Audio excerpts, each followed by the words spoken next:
চারিদিকের শীতময় আবহাওয়ার মধ্যে সোয়েটারের পকেটের ভিতরে হাত ঢোকাই। রাস্তা দিয়ে হাঁটছি আর মনে মনে ভাবতেছি, এবার শীতে যেমনেই হোক সিলেট তো জামুই জামু। কিন্তু সিলেট যে জামু, পকেটের মধ্যে তো মাত্র 2টা 5 টাকার কয়েন ঝনঝন করতেছে। এই 2টা কয়েন দিয়ে কেমনে সিলেট জামু, এইসব ভাবতেছি। আর সাত সকালে রাস্তা দিয়ে হাঁটতেছি। রাস্তার সাইড দিয়ে বাস, ট্রাক, মাইক্রো শাহ শাহ করে ছুটে যাইতেছে। আহা, আজ যদি আমি বাসের কন্ডাক্টর হইতাম, কি আরামসেই না সিলেট যাইতে পারতাম। ফাড়া গবাল আমার, খালি 2টা 5 টাকার কয়েন পকেটে নিয়ে ঘুরতেছি। ছোটবেলার কিছু অভ্যাস এখন আমার মধ্যে বিরাজমান। তবে সবচাইতে বেশি যে জিনিসটা ছোটবেলা থেকে আমার ভিতরে কাজ করে সেটা হলো, ধরুন আমি আকাশ দিয়ে একটা প্লেন উড়ে যাচ্ছে আর আমি নিচে থেকে হা করে প্লেনটাকে উড়ে যাইতে দেখতেছি। ঠিক সেই মুহূর্তে আমার মনে হতো, বড় হয়ে যেমনি হোক আমি তো একটা প্লেন কিনবই কিনবো, আর সারাদিন আকাশে বাতাসে উড়ে বেড়ামো। আবার মনে করেন আমার আপেল খাইতে মন চাইছে, কিন্তু কেউ আমারে সেই সময় আপেল কিনে দেয় নাই। ঠিক সেই মুহূর্তে মনে হতো, আমি যখন বড় হমো তখন আপেলের দোকান দিমু আর সারাদিন বসে বসে আপেল খামো। আর যদি আপেলের দোকান দিতে না পারি, তাহলে যে মেয়ের বাপের আপেলের দোকান আছে সেই মেয়েকে বিয়ে করবো। তারপরে সারাদিন খালি আপেল আর আপেল খামো। আবার মনে করেন সাপের ছবি দেখতেছি, হঠাৎ যখন নায়ক সাপ হয়ে যেত তখন মনে হতো, আহা, আমিও যদি সাপ হইতে পারতাম তাহলে আমারও একটা সুন্দরী নাগিনী থাকতো। আবার যখন কটকটিওয়ালা আসতো তখন মনে হতো, বড় হয়ে কটকটিওয়ালা হমো আর সারাদিন কটকটি খামো। হাওয়াই মিঠাইওয়ালা আসলে মনে হতো বড় হয়ে হাওয়াই মিঠাইওয়ালা হমো। এক কথায় আমার যাই ভালো লাগতো আমি সেটাই হইতে চাইতাম। আর এই অভ্যাসটাই এখনো আমার ভিতরে আছে। এত বড় যে হইছি তাও ওই ছোটবেলার আরমান আর এখনের আরমানের কোনোটার কোনো পরিবর্তন নাই। এখনো যদি দামি কোনো গাড়িতে চড়ে কাউকে যাইতে দেখি, তাইলেই মনে হয় হেতের তো খালি এই একটাই গাড়ি আছে। আমি তো একদিন এর থেকে দামি দামি গাড়ি বানানোর একটা কোম্পানি দিব। সেই ছোট থেকে আজ অব্দি হাওয়াই মিঠাইওয়ালা থেকে বড় বড় কোম্পানির মালিক কিছু হওয়াই বাদ রাখি নাই। সবশেষে এখন পকেটে 10 টাকা নিয়ে সিলেট যাওয়ার স্বপ্ন দেখতেছি। যাই হোক, অনেক ভকর ভকর করে ফেলছি, এখন পরিচয়টা দিয়েই দেই। আমি আরমান আহমেদ হিমেল ওরফে পরিচয় তো দিলাম। এবার তাহলে গল্পে যাই নাকি কি কো নামনেরা? আর আসল কথা হইতেছে, যেমনি হোক সিলেট তো জামই। এতে যদি চুরি ডাকাতি রাহাজানি ছিনতাই যা কিছু করার আমি তো সব করবো। তবু তো আমি সিলেট জামুই যাবো। Bye Sylhet, I am coming. কিন্তু যাবো কেমনে? হুম, জীবনটা যদি সিনেমার মতো হইতো। আহা, বাড়িতে গিয়ে আমার বাপের রুমে ঢুকলাম। এই সাত সকালে কোথায় থেকে উদয় হলি? আসলে আব্বা, কাহিনীটা হইতেছে, সূর্য মামা আজকে একটু বউয়ের সাথে দেখা করতে যাবে। তাই যাওয়ার সময় আমারে কইল, ভাগিন আরমান, আমি তো আজকে তোমার বাপের ঘরে উদয় হইতে পারবো না, তাই তুমি একটু তোমার বাপের ঘরে গিয়ে উদয় হইও। সেই জন্যই আর কি, সূর্য মামার বদলে আজকে আমি উদয় হইছি। বাপের সাথে মস্করা করস না? ছোটবেলার কেলানির কথা কি ভুলে গেছস? আবার কি অমন শুরু করবো? দেখো আব্বা, আমি কিন্তু এখন বড় হইছি, যোগ বিয়োগ গুণ ভাগ করে কথা কইবা। ওরে বদমাইশ, বড় হয়েই তুই আমার কি ছিড়ছিস? হ্যাঁ, আর তোর সাথে আমার যোগ বিয়োগ করে কথা কইতে হইব, তাই না? হুম। কপালে মনে হয় আজকে তোর মেলা দুঃখ আছে। কি জন্য আসছিস ফটাফট বলে বিদায় হয়ে যা। আমার 3,000 টাকা লাগতো। কেন? সিলেট যাবো। ওরে বদমাইশ, তোর সিলেট যাওয়া ছুটাইতেছি, দাঁড়া। ওখান থেকে দৌড়ানি খেয়ে আবার বাহিরে আসলাম। কপালটা আমার এমনই দৌড়ানিময়। শালা নিজের মা না থাকলে যা হয় আর কি। জানতাম টাকা দিবে না, আজগুবি টাকাটা চাইতে গেলাম। এখন দুপুরের ভাতটা কপালে জুটবে নাকি আল্লাহ জানে। কি ঘরে পয়দা করছো হে খোদা। মাঝে মধ্যে ভাবি, হিরোইন খোর, গাঁজাখোর, মদখোর, ইয়াবাখোর, ফেন্সিখোর, বিড়িখোর, সিগারেট খোর, এই শালারা প্রতিদিন ওইসব খাওয়ার জন্য এত টাকা কই পায়, যেখানে আমি সপ্তাহে 10 টাকাও পাই না। কিন্তু যাই হোক, সিলেট তো আমি জামই। রাস্তার সাইডে 5 টাকার কয়েন 2টা 2 হাতে নিয়ে বসে আছি আর ভাবতেছি, যেমনেই হোক এই 2টা 5 টাকার কয়েন রে কাজে লাগাই। সিলেট যাওয়ার টাকা বের করতে হবে, কিন্তু কেমনে? আজ যদি এইটা সিনেমা হইতো তাইলে না হয় 10 টাকা দিয়ে একটা লটারি কাটতো আর বড়লোক হয়ে যাইতো। কিন্তু আমার তো শালা ফাড়া কপাল, লটারি কাটলাম মানে টাকাটা পুরাই চলে। এই কয়েন 2টা দিয়ে এমন কিছু করতে হবে যাতে হাতে নাতে টাকা পাইতে পারি। আহারে, মাথায় একটা বুদ্ধি বের কর ভাই। সিলেট তো আমার চুম্বকের মতো টানতেছে। 2 দিন 2 রাত অনেক ভাবার পরে একটা ডিসিশন নিলাম। এই 10 টাকা দিয়ে 2টা ঘুমের ট্যাবলেট কিনবো আর আমার বাপরে খাওয়াই দিব। এতে আমার বাপ আরামসে ঘুমাবে আর আমি এদিকে আরামসে টাকা চুরি করে সিলেট চলে যাবো। মনে মনে খারাপ লাগলেও মনকে বোঝাইতেছি যে আমার বাপের যা টাকা আছে আমিও তো কিছু ভাগ পাবো নাকি। আর বাবা এত টাকা পয়সা নিয়ে কি কবরে যাবে? অদ্ভুত। প্ল্যান অনুযায়ী সব কাজ কমপ্লিট। আলমারি চাবি খুলে দেখি, ও হু, এত টাকা বাপ হইলে কি হইব। তিনি একটা হার গিফটে এত টাকা রাইখাও প্রতি সপ্তাহে আমার হাত খরচের জন্য মাত্র 10 টাকা করে দেয়। আর যদি না চাই তাহলে আর দেয় না। কি খারাপ। যাই হোক, আল্লাহ যা করে ভালোর জন্যই করে, তাই তো আজকে সুদ সমেত সব একেবারে পাইতেছি। চোর হলেও আমার একটা ধর্ম আছে। আলমারি থেকে 50,000 টাকা নিয়ে আর বাদ বাকি টাকাগুলো যেমনি ছিল অমনি রেখে আবার আলমারিতে তালা দিলাম। আর চাবিটা আমার বাপের পকেটে ঢুকাই দিয়ে আমি তো পদার পার। ডাক্তারের কথা অনুযায়ী 10 ঘন্টার আগে ঘুম ভাঙবে না। এবার আমার সিলেট দেওয়া থেকে কে আটকায়? মার্কেটে এসে ঝাক্কাসে একটা ব্যাগ কিনলাম, তারপরে প্যান্ট, শার্ট, গেঞ্জি, জুতো, ঘড়ি, পারফিউম সব কিনে ব্যাগের মধ্যে নিলাম। এরপর একটা হোটেলে গিয়ে গোসল টোসল করে আমি তো এবার রেডি। সিলেট তো আমি যামই। এই প্রথম এসি বাসের টিকিট কাটতে গেলাম। সিট তো পাইছি, তাও আবার একদম পিছনে। ফাটা কপাল হইলে যা হয়। আচ্ছা, সিট যেখানে হয় হোক, বাস তো এসি। বাসে উঠে সিটে গিয়ে বসলাম। আহা কি নরম সিট, হি হি হি। সিটে বসে মনে হলো পকেট ভর্তি টাকা থাকতে পেটটা খালি রেখে সিলেট যাবো, এটা হয় নাকি? বাস থেকে নেমে যা যা খাইতে ভালো লাগে সব কিনে আবার বাসে উঠলাম। জামু আর খামু। একটু পরেই বাস ছেড়ে দিল। কিছু দূর যাওয়ার পরে মনে মনে ভাবতেছি, পিছনে বসে একদিক দিয়ে মনে হয় ভালোই হয়েছে, একদম ভালোই হয়েছে। একদম পিছনে দেখে এই সিটের টিকিট হয়তো কেউ কাটেই নাই। এখন তো আমি 2টা সিটে শুয়ে শুয়ে পুরা রাস্তা জামু আর খামু, হি হি হি। 2টা সিট মিলে শুইলাম, পায়ের উপর পা তুলে রাজাদের মতো আঙ্গুর খাইতেছি। আঙ্গুর খাওয়া শেষ, এবার কমলা খামু। কমলা খাওয়া শেষ করে জুস খাইতেছি। এমন আরামে আর রাজার মতো করে যে সিলেট যাবো কোনোদিন ভাবি নাই। হুম হুম হুম। কয়েক ঘন্টা পরে হঠাৎ বাস রাস্তার মধ্যে থেমে গেল। ওহরে, আমি যাতেই উঠি ও হাতে কি ঝামেলা হয়, ধর ভাল লাগে না। আচ্ছা যা হয় হোক, আগে আমার পেটটা ভরাইতে হইব। পেটটা যদি নাই ভরাইতে পারি তাহলে পকেট ভর্তি টাকা থাইকা লাভ কি? শুয়ে শুয়ে পায়ের উপরে পা তুলে চুষতেছি, মানে জুসের পাইপ। একটু পরে এই যে হ্যালো, এটা আপনার বেডরুম না যে পায়ের উপর পা দিয়ে জুস খাবেন। মাথাটা ঘুরিয়ে দেখি চশমা পরা একটা মেয়ে। দেখতে আমার মতো এতটা কিউট না, তবে ভালোই। দেখে তো আমার মতো এতটা কিউট না, তাই একটু ভাব নেওয়ার চেষ্টা করছি। ওইদিকে একটু চেপে যান, এটা আমার সিট। হুম। এই কমলার খোসাগুলো কি আপনি ফেলছেন? না তো, আমি শুয়ে থাকতে একটা জিন আসছিল, সেই হয়তো ফেলছে। ও তো ফেলছে। ও আচ্ছা, তাহলে এখন সেই জিনকে আবার ডাকেন আর বলেন যে এই খোসাগুলো যাতে তার দিকে নেয়। জিন তো এখন আসবে না। ঠিক আছে, তাহলে আমি কন্ট্রাক্টরকে ডাকতেছি, কেমন? না না থাক, আমি জিনকেই ডাকতেছি। হুম। একটু চোখ বন্ধ করেন। কেন? জিন আসতে লজ্জা পাইতেছে। আচ্ছা ঠিক আছে। নেহাত বাসের মধ্যে আসি, তাই চুপচাপ খোসাগুলো নিজের দিকে নিলাম। তা না হলে যে খেলাটাই না দেখাইতাম, মজা বোঝাইতাম। কতক্ষণ জানালার দিকে তাকাই থাকতে থাকতে ঘাটটা লেগে গেছে, তাই একটু মেয়েটার দিকে তাকালাম। কিউট না হলেও মেয়েটার মুখটা কেমন মায়াবী, এমনি একটু তাকিয়ে থাকতে ইচ্ছে হবে। আর চশমাটা মনে হয় শুধু মেয়েটার জন্যই বানানো হয়েছে, অন্য কেউ পড়লে হয়তো এত ভালো লাগতো না। আর মেয়েটাকে দেখে অনেক পরিপাটি মনে হচ্ছে। আর এইদিকে আমি তো জন্মের অগোছালো। যাই হোক, একটু দুষ্টুমি না করলে কেমন লাগে, তাই ভাবতেছি চুপচাপ আর কতক্ষণ দুষ্টুমিটা শুরু করেই দেই। হি হি হা হা হা। ঘোড়ার পাছায় ফট করে একটা বাড়ি দিলে যেমন উড়াধুরা ছুটতে থাকে, আমি যেই বাসটায় বসে আছি এইটাও ঠিক ঘোড়ার মতোই উড়াধুরা ছুটতেছে সিলেটের দিকে। আর আমার পাশের সিটে চশমা পরা মেয়েটা চুপচাপ বসে আছে। আর অন্যদিকে আমি আমার সিটে বসে ফুসফুস করতেছি, কারণ পাশে একটা মেয়ে বসে আছে। তাও কোনো দুষ্টুমি করতে পারতেছি না তাই। আর দুষ্টুমিটা শুরু করবই বা কি দিয়ে, কোনো আগামাথাই তো পাইতেছি না। রাত্রে যখন রুমে শুয়ে থাকি, শয়তান হারামজাদা রাত 2টার সময় পাছায় কামড় মেরে বলে, যা অমুকের বাড়ির সামনে গিয়ে চিল্লানি দে, ওর বাসার টিনে ঢিল মার, রফিকার জানালায় গিয়ে ঠক ঠক করে দৌড় মার। আর এখন পাশেই একটা মেয়ে বসে আছে, তবু কেন ফাজলামো বুদ্ধি মাথায় আসতেছে না? ওরে ভাই মাথা, একটা ফাজলামো বুদ্ধি বের কর ভাই, মেয়েটারে একটু জ্বালাই, তা না হলে আমি তো উসখুস করতে করতে মরে যাবো। হঠাৎ এই যে শুনছেন, হুম, বলেন। আচ্ছা এই চশমাটা কি আপনি মায়ের পেট থেকে আসার সময় নিয়েই আসছিলেন? কেন? না মানে চশমাটা কেমন জানি আপনার সাথে একদম খাপে খাপ। আপনার চোখ দুইটা হইতেছে বোতলের মুখ, আর চশমাটা হইতেছে বোতলের খাপ। হি হি হি। হাই হাই, কিছুই তো কইল না। এই যে চশমা, হুম আপনার কাছে পানি আছে? ও চশমা, হুম। আপনার বোতল। থ্যাঙ্কস। কি মেরে ভাই, কোনো রাগ তো নাই, সাথে কোনো বিরক্তও নাই। আমারই তো রাগ লাগতেছে। না, এবার অন্য কিছু ট্রাই করতে হবে রাগানোর জন্য। মেয়েটার দিকে তাকিয়ে দেখি চোখ বন্ধ করে সিটে হেলান দিয়ে আছে। হু হা হা হা। কেমন নরম দৃষ্টিতে আস্তে করে আমার দিকে তাকালো, দেখে তো মনে হয় না বকা টকা দিবে। হাই। কিছু কি বলবেন? না মানে আপনার কাছে কি খাবার মতো কোনো কিছু আছে? আসলে অনেক খিদে লাগছে তো তাই। আমার কাছে তো খাবার মতো তেমন কিছু নেই, তবে শুধু একটা কেক আছে, এই যে, এটা চলবে? শুধু চলা, এটা দিয়ে পেট ভরে যাবে।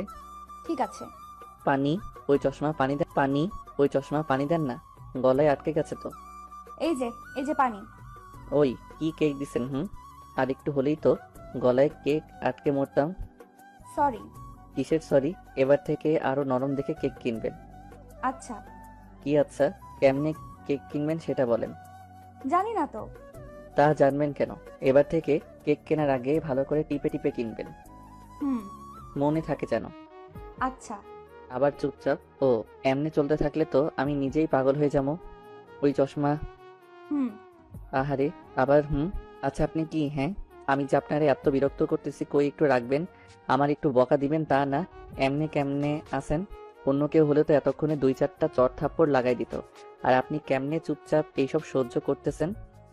আমি তো এমনি। এমনি মানে? আপনার কি রাগ হচ্ছে না আমার উপর? রাগ কি? হে খোদা, তুমি আমারে এ কার পাল্লায় ফেলাইলা? এই নাকি জানেই না রাগা, এই নাকি জানেই না রাগ কি, আর আমিও কেমন ছাগলের মতো এড়িয়ে রাগানোর চেষ্টা করতেছি। বাহ বাহ। এই যে চশমা, হুম। কিসের এত শুনি? আর হ্যাঁ, আমি এত তোমারে আপনি করে বলতে পারবো না, তুমি করে বলতেছি, খারাপ লাগলেও কিছু করার নাই। ও হ্যাঁ, তোমার তো আবার রাগও নাই, খারাপ লাগবো কেমনে? আর হ্যাঁ, আমি যেহেতু তোমারে তুমি করে বলবো, সেহেতু তুমিও আমারে তুমি করেই বলবা, কেমন? কেন? কেন মানে? তোমার রাগ নাই তো কি হয়েছে? আমার তো রাগ আছে নাকি? কেউ আমারে আপনি বললে আমার তারে থাপড়াইতে ইচ্ছা করে, বুঝলা? একবার আপনি বলবা তো একটা করে থাপড়ানি খাবা, এবার বলো আপনি বলবা নাকি তুমি? ঠিক আছে, তুমিই বলবো। এই তো গুড বয়, না মানে গুড গার্ল। ওই একটু পর পর এমন চুপ হয়ে যাও কেন? রাগ নাই বলে কি কথাও বলতে পারো না? আসলে আমি ছোট থেকেই এমন চুপচাপ। ও আচ্ছা, তোমাদের পুরা ফ্যামিলির সবাই কি এমন তোমার মতো? আরে না, আমি শুধু এমন, তাছাড়া বাবা মা দাদু নানু সবাই অনেক রাগী। আচ্ছা, তুমি চশমার ইংলিশ জানো? কেন? না মানে, কেন? না মানে সবসময় তোমারে এমন চশমা চশমা বলে ডাকতে নিজেরই কেমন খ্যাত খ্যাত মনে হইতেছে, তাই যদি একটু চশমার ইংলিশটা বলে দিতা, সেইটা বলে ডাকতাম, তাহলে নিজেদেরও একটু স্টাইলিশ মনে হইতো, এই আর কি। চশমার ইংলিশ তো চশমাই। কি? হুম। হালার পুতেরা সবকিছুর ইংলিশ রাখতে পারছে, আর এই সামান্য চশমার ইংরেজি রাখতে পারে নাই, মূর্খের দল সব।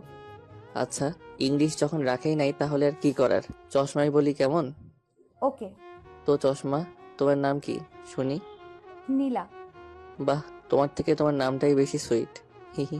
ওই আমার নাম শুনবা না? হুম, বলো। কি বলবো? তোমার নাম। মনটাই চাইতেছে নিজের গালে নিজেই থাপড়ানি দেই। কেন?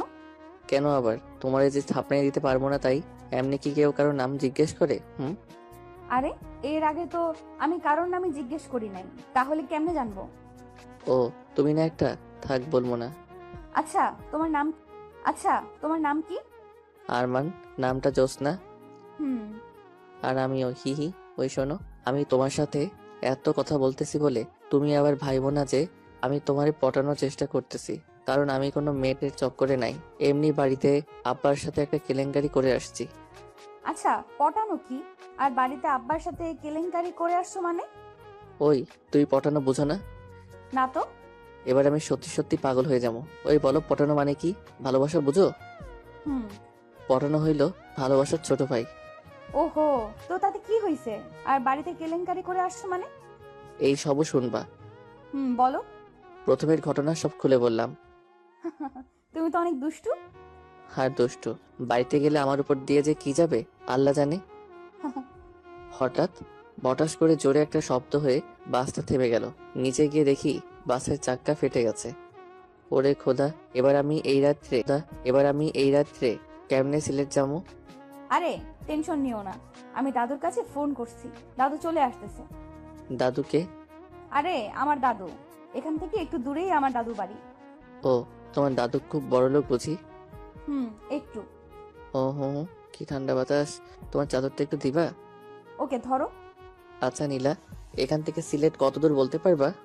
বেশি দূরে না, 10 কিলোমিটার। হালারপুত, বাসটা পুরো রাস্তা আসতে পারলো, আর ওইটুকু গেলে কি হইতো? এখানেই চাকা ফাটতে হবে? আমি বাবার কাছে শুনছি এই রাস্তায় নাকি একটু প্রবলেম আছে। কি প্রবলেম? আমি তো জানি না, শুধু শুনছি প্রবলেম আছে। আচ্ছা, আমি একটু তোমার কাছে কাছে থাকি। ঠিক আছে। একটু পরেই গাড়ি আসলো। ম্যাডাম, গাড়িতে উঠেন। বাবা দাদু কেউ আসলো না কেন? আসলে ম্যাডাম শুধু আমাকে আসতে বলতো। ঠিক আছে আরমান, তুমিও আমার সাথে চলো, এত রাত্রে এখানে থাকার মতো কিছুই পাবে না। যাও তোমার ব্যাগ নিয়ে আসো, যাও তোমার ব্যাগ নিয়ে আসো। ঠিক আছে। ব্যাগ নিয়ে আসার সময় দেখি নীলাকে যেই লোকটা ম্যাডাম বলছিল সে আমাকে একটু সাইডে রাখলো। ভাই এই মেয়েকে চেনেন? মাত্র তো আজকে পরিচয় হইলো, কেমনে চিনবো? শুধু নামটা জানি। আরে ভাই, এই মেয়ে এইখানে জমিদারের নাতনি। তো আমি কি করবো? আরে ভাই, আপনি জানেন না এই মেয়ের বাবা আর দাদা কি জিনিস? ওরে ভাই, আমি কি মেয়েটার বিয়ে করবো নাকি তাই তাদের সবকিছু জানা লাগবে? নেহাত বাসের চাকাটা ফাটছে তাই, তা না হলে আমি এতক্ষণে সিলেট চলে যাইতাম। এইটা মনে হয় ম্যাডামের চাদর। হুম। ভাই আপনার কপাল ভালো, ওনার বাবা বা দাদা কেউ আসে নাই। কেন? ওনারা আসলে কি হইতো? সেটা আসলেই দেখতে পারতেন। ওরে ভাই, রাতটা পার হলে আমি সোজা সিলেট। এবার চলেন। আপনার কপালে যে কি আছে রে ভাই, সেটা একমাত্র আল্লাহই জানেন। হয়, এইবার চলেন। কপালে আমার অনেক কিছুই আছে, সেটা আমিও জানি। ড্রাইভার, আর ওই লোকটা সামনে। আমি আর নীলা পিছনের সিটে। নীলা, তোমার চাদর। হুম। আচ্ছা, বাড়িতে যখন নিয়ে যাচ্ছ একটু খাইতেও দিও, কেমন? হি হি। ঠিক আছে। গাড়ি থেকে নামতেই দেখি, ও মা গো, এটা তো সত্যি সত্যি একটা জমিদার বাড়ি। ওই নীলা, তোমার দাদু যে জমিদার, আগে বলো নাই কেন? আগে যদি বলতাম আমার সাথে তো অমন দুষ্টুমি করতা না, আর আমার সাথে আসতাও না। আরে ধুর, আগে যদি বলতা যে তোমার দাদু জমিদার, আরো বেশি চালাইতাম। হা হা হা। তাই বুঝি? হুম। ঠিক আছে, ভেতরে আসো। ওকে, এই প্রথম কোনো জমিদার বাড়িতে যাইতেছি, বুঝলা? মনে হইতেছে রাজাদের আমলে আছি। এই সময়ও যে জমিদার আছে জানতামই না। এখন তো জানলা, এবার ভেতরে চলো। নীলার পিছন পিছন ভিতরে যাইতেছি। মেইন দরজাটা পার হয়ে বাড়ির মধ্যে ঢুকতেই দেখি দরবেশের মতো একটা লোক সোফার উপরে বসে তসবিহ গুনতেছে। নীলার কানে ফিস ফিস করে বললাম, ওই, তোমরা কি বাড়ির ভিতরে জিন টিন পালো নাকি? কেন? ওই যে সোফার উপরে জিনের মতো ওইটা কে বসে আছে? ওটা আমার দাদু। ও আচ্ছা, আমি তো ওনার চেহারা সুরত আর দাড়ি দেখে ভাবছিলাম কোনো দরবেশ টরবেশ হইব হয়তো, আবার কেমন জিন টিনও মনে হইতেছে। হি হি হি। চুপ। আমার সাথে যত যত ইচ্ছে দুষ্টুমি করো, কিন্তু বাবা আর দাদুর সাথে এমন কোনো দুষ্টুমি করবা না। কেন? ওনারা দুইজন অনেক রাগী। সত্যি? হুম। যাক, দুষ্টুমি করার জন্য শেষমেশ দুইটা লোক মিলল। হি হি হি। এবার তুমি আমার পিছন পিছন আসো, আমি একটু আগে গিয়ে জিন দরবেশ দাদুর সাথে কথাবার্তা সেরে ফেলি। আরমান, না। কে শুনে কার কথা? দরবেশ দাদু, আসসালামু আলাইকুম ওয়া রাহমাতুল্লাহি ওয়া বারাকাতুহু। ওয়ালাইকুম আসসালাম ওয়া রাহমাতুল্লাহি ওয়া বারাকাতুহু। দরবেশ দাদু, আমার নাম আরমান। ঠিক আছে, এখানে কিভাবে আসছো? সে তো এক ইতিহাসের মতো কাহিনী, শর্ট করে বলতাম নাকি পুরো ইতিহাসটাই শুনবেন? শর্ট করে বলো। জি প্রথমে জি প্রথমে আব্বার আলমারি থেকে টাকা চুরি করছি। এরপরে সিলেট আসার জন্য সিলেটের বাসে উঠছি। বাসে উঠে নীলা নামের একটা মেয়ের সাথে পরিচয় হওয়ার পর থেকে তার সাথে গল্প করতে করতেই আসতেছিলাম। হঠাৎ বুম। বুম মানে? বুম মানে বাসার চাকা ফেটে গেছে। তো বাসের চাকা মাঝ রাস্তায় ফাটার কারণে আপনি নাতনি আমার এখানে গাড়ি করে নিয়ে আসছে। গাড়ি থেকে নামার পরে থেকে আপনার এখান অবধি পায়ে হেঁটেই আসছি। বাহ, একটা মেয়ে আসতে বললা চলে আসলে। এই যে হ্যালো দরবেশ দাদু, আমি না আপনার নাতনির কথা এখানে আসি নাই। ওর মুখে যখন শুনছি ওর দাদু এখানকার জমিদার, জীবনে তো খালি রাজা জমিদারদের কথা গল্পেই পড়ে গেছি, তাই ভাবছিলাম সুযোগ যখন আসছেই এবার না হয় একটু সামনে থেকে দেখে আসি। কিন্তু এ আমি কি দেখছি, জমিদার নামটার সাথে তো আপনার কোনো মিলই নাই।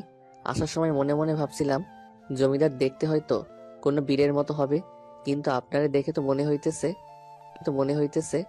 কি মনে হইতেছে? না থাক, বলবো না, উদয় আবার খালি খালি রেগে যাবেন। রেগে যাব না, বলো কেমন লাগতেছে?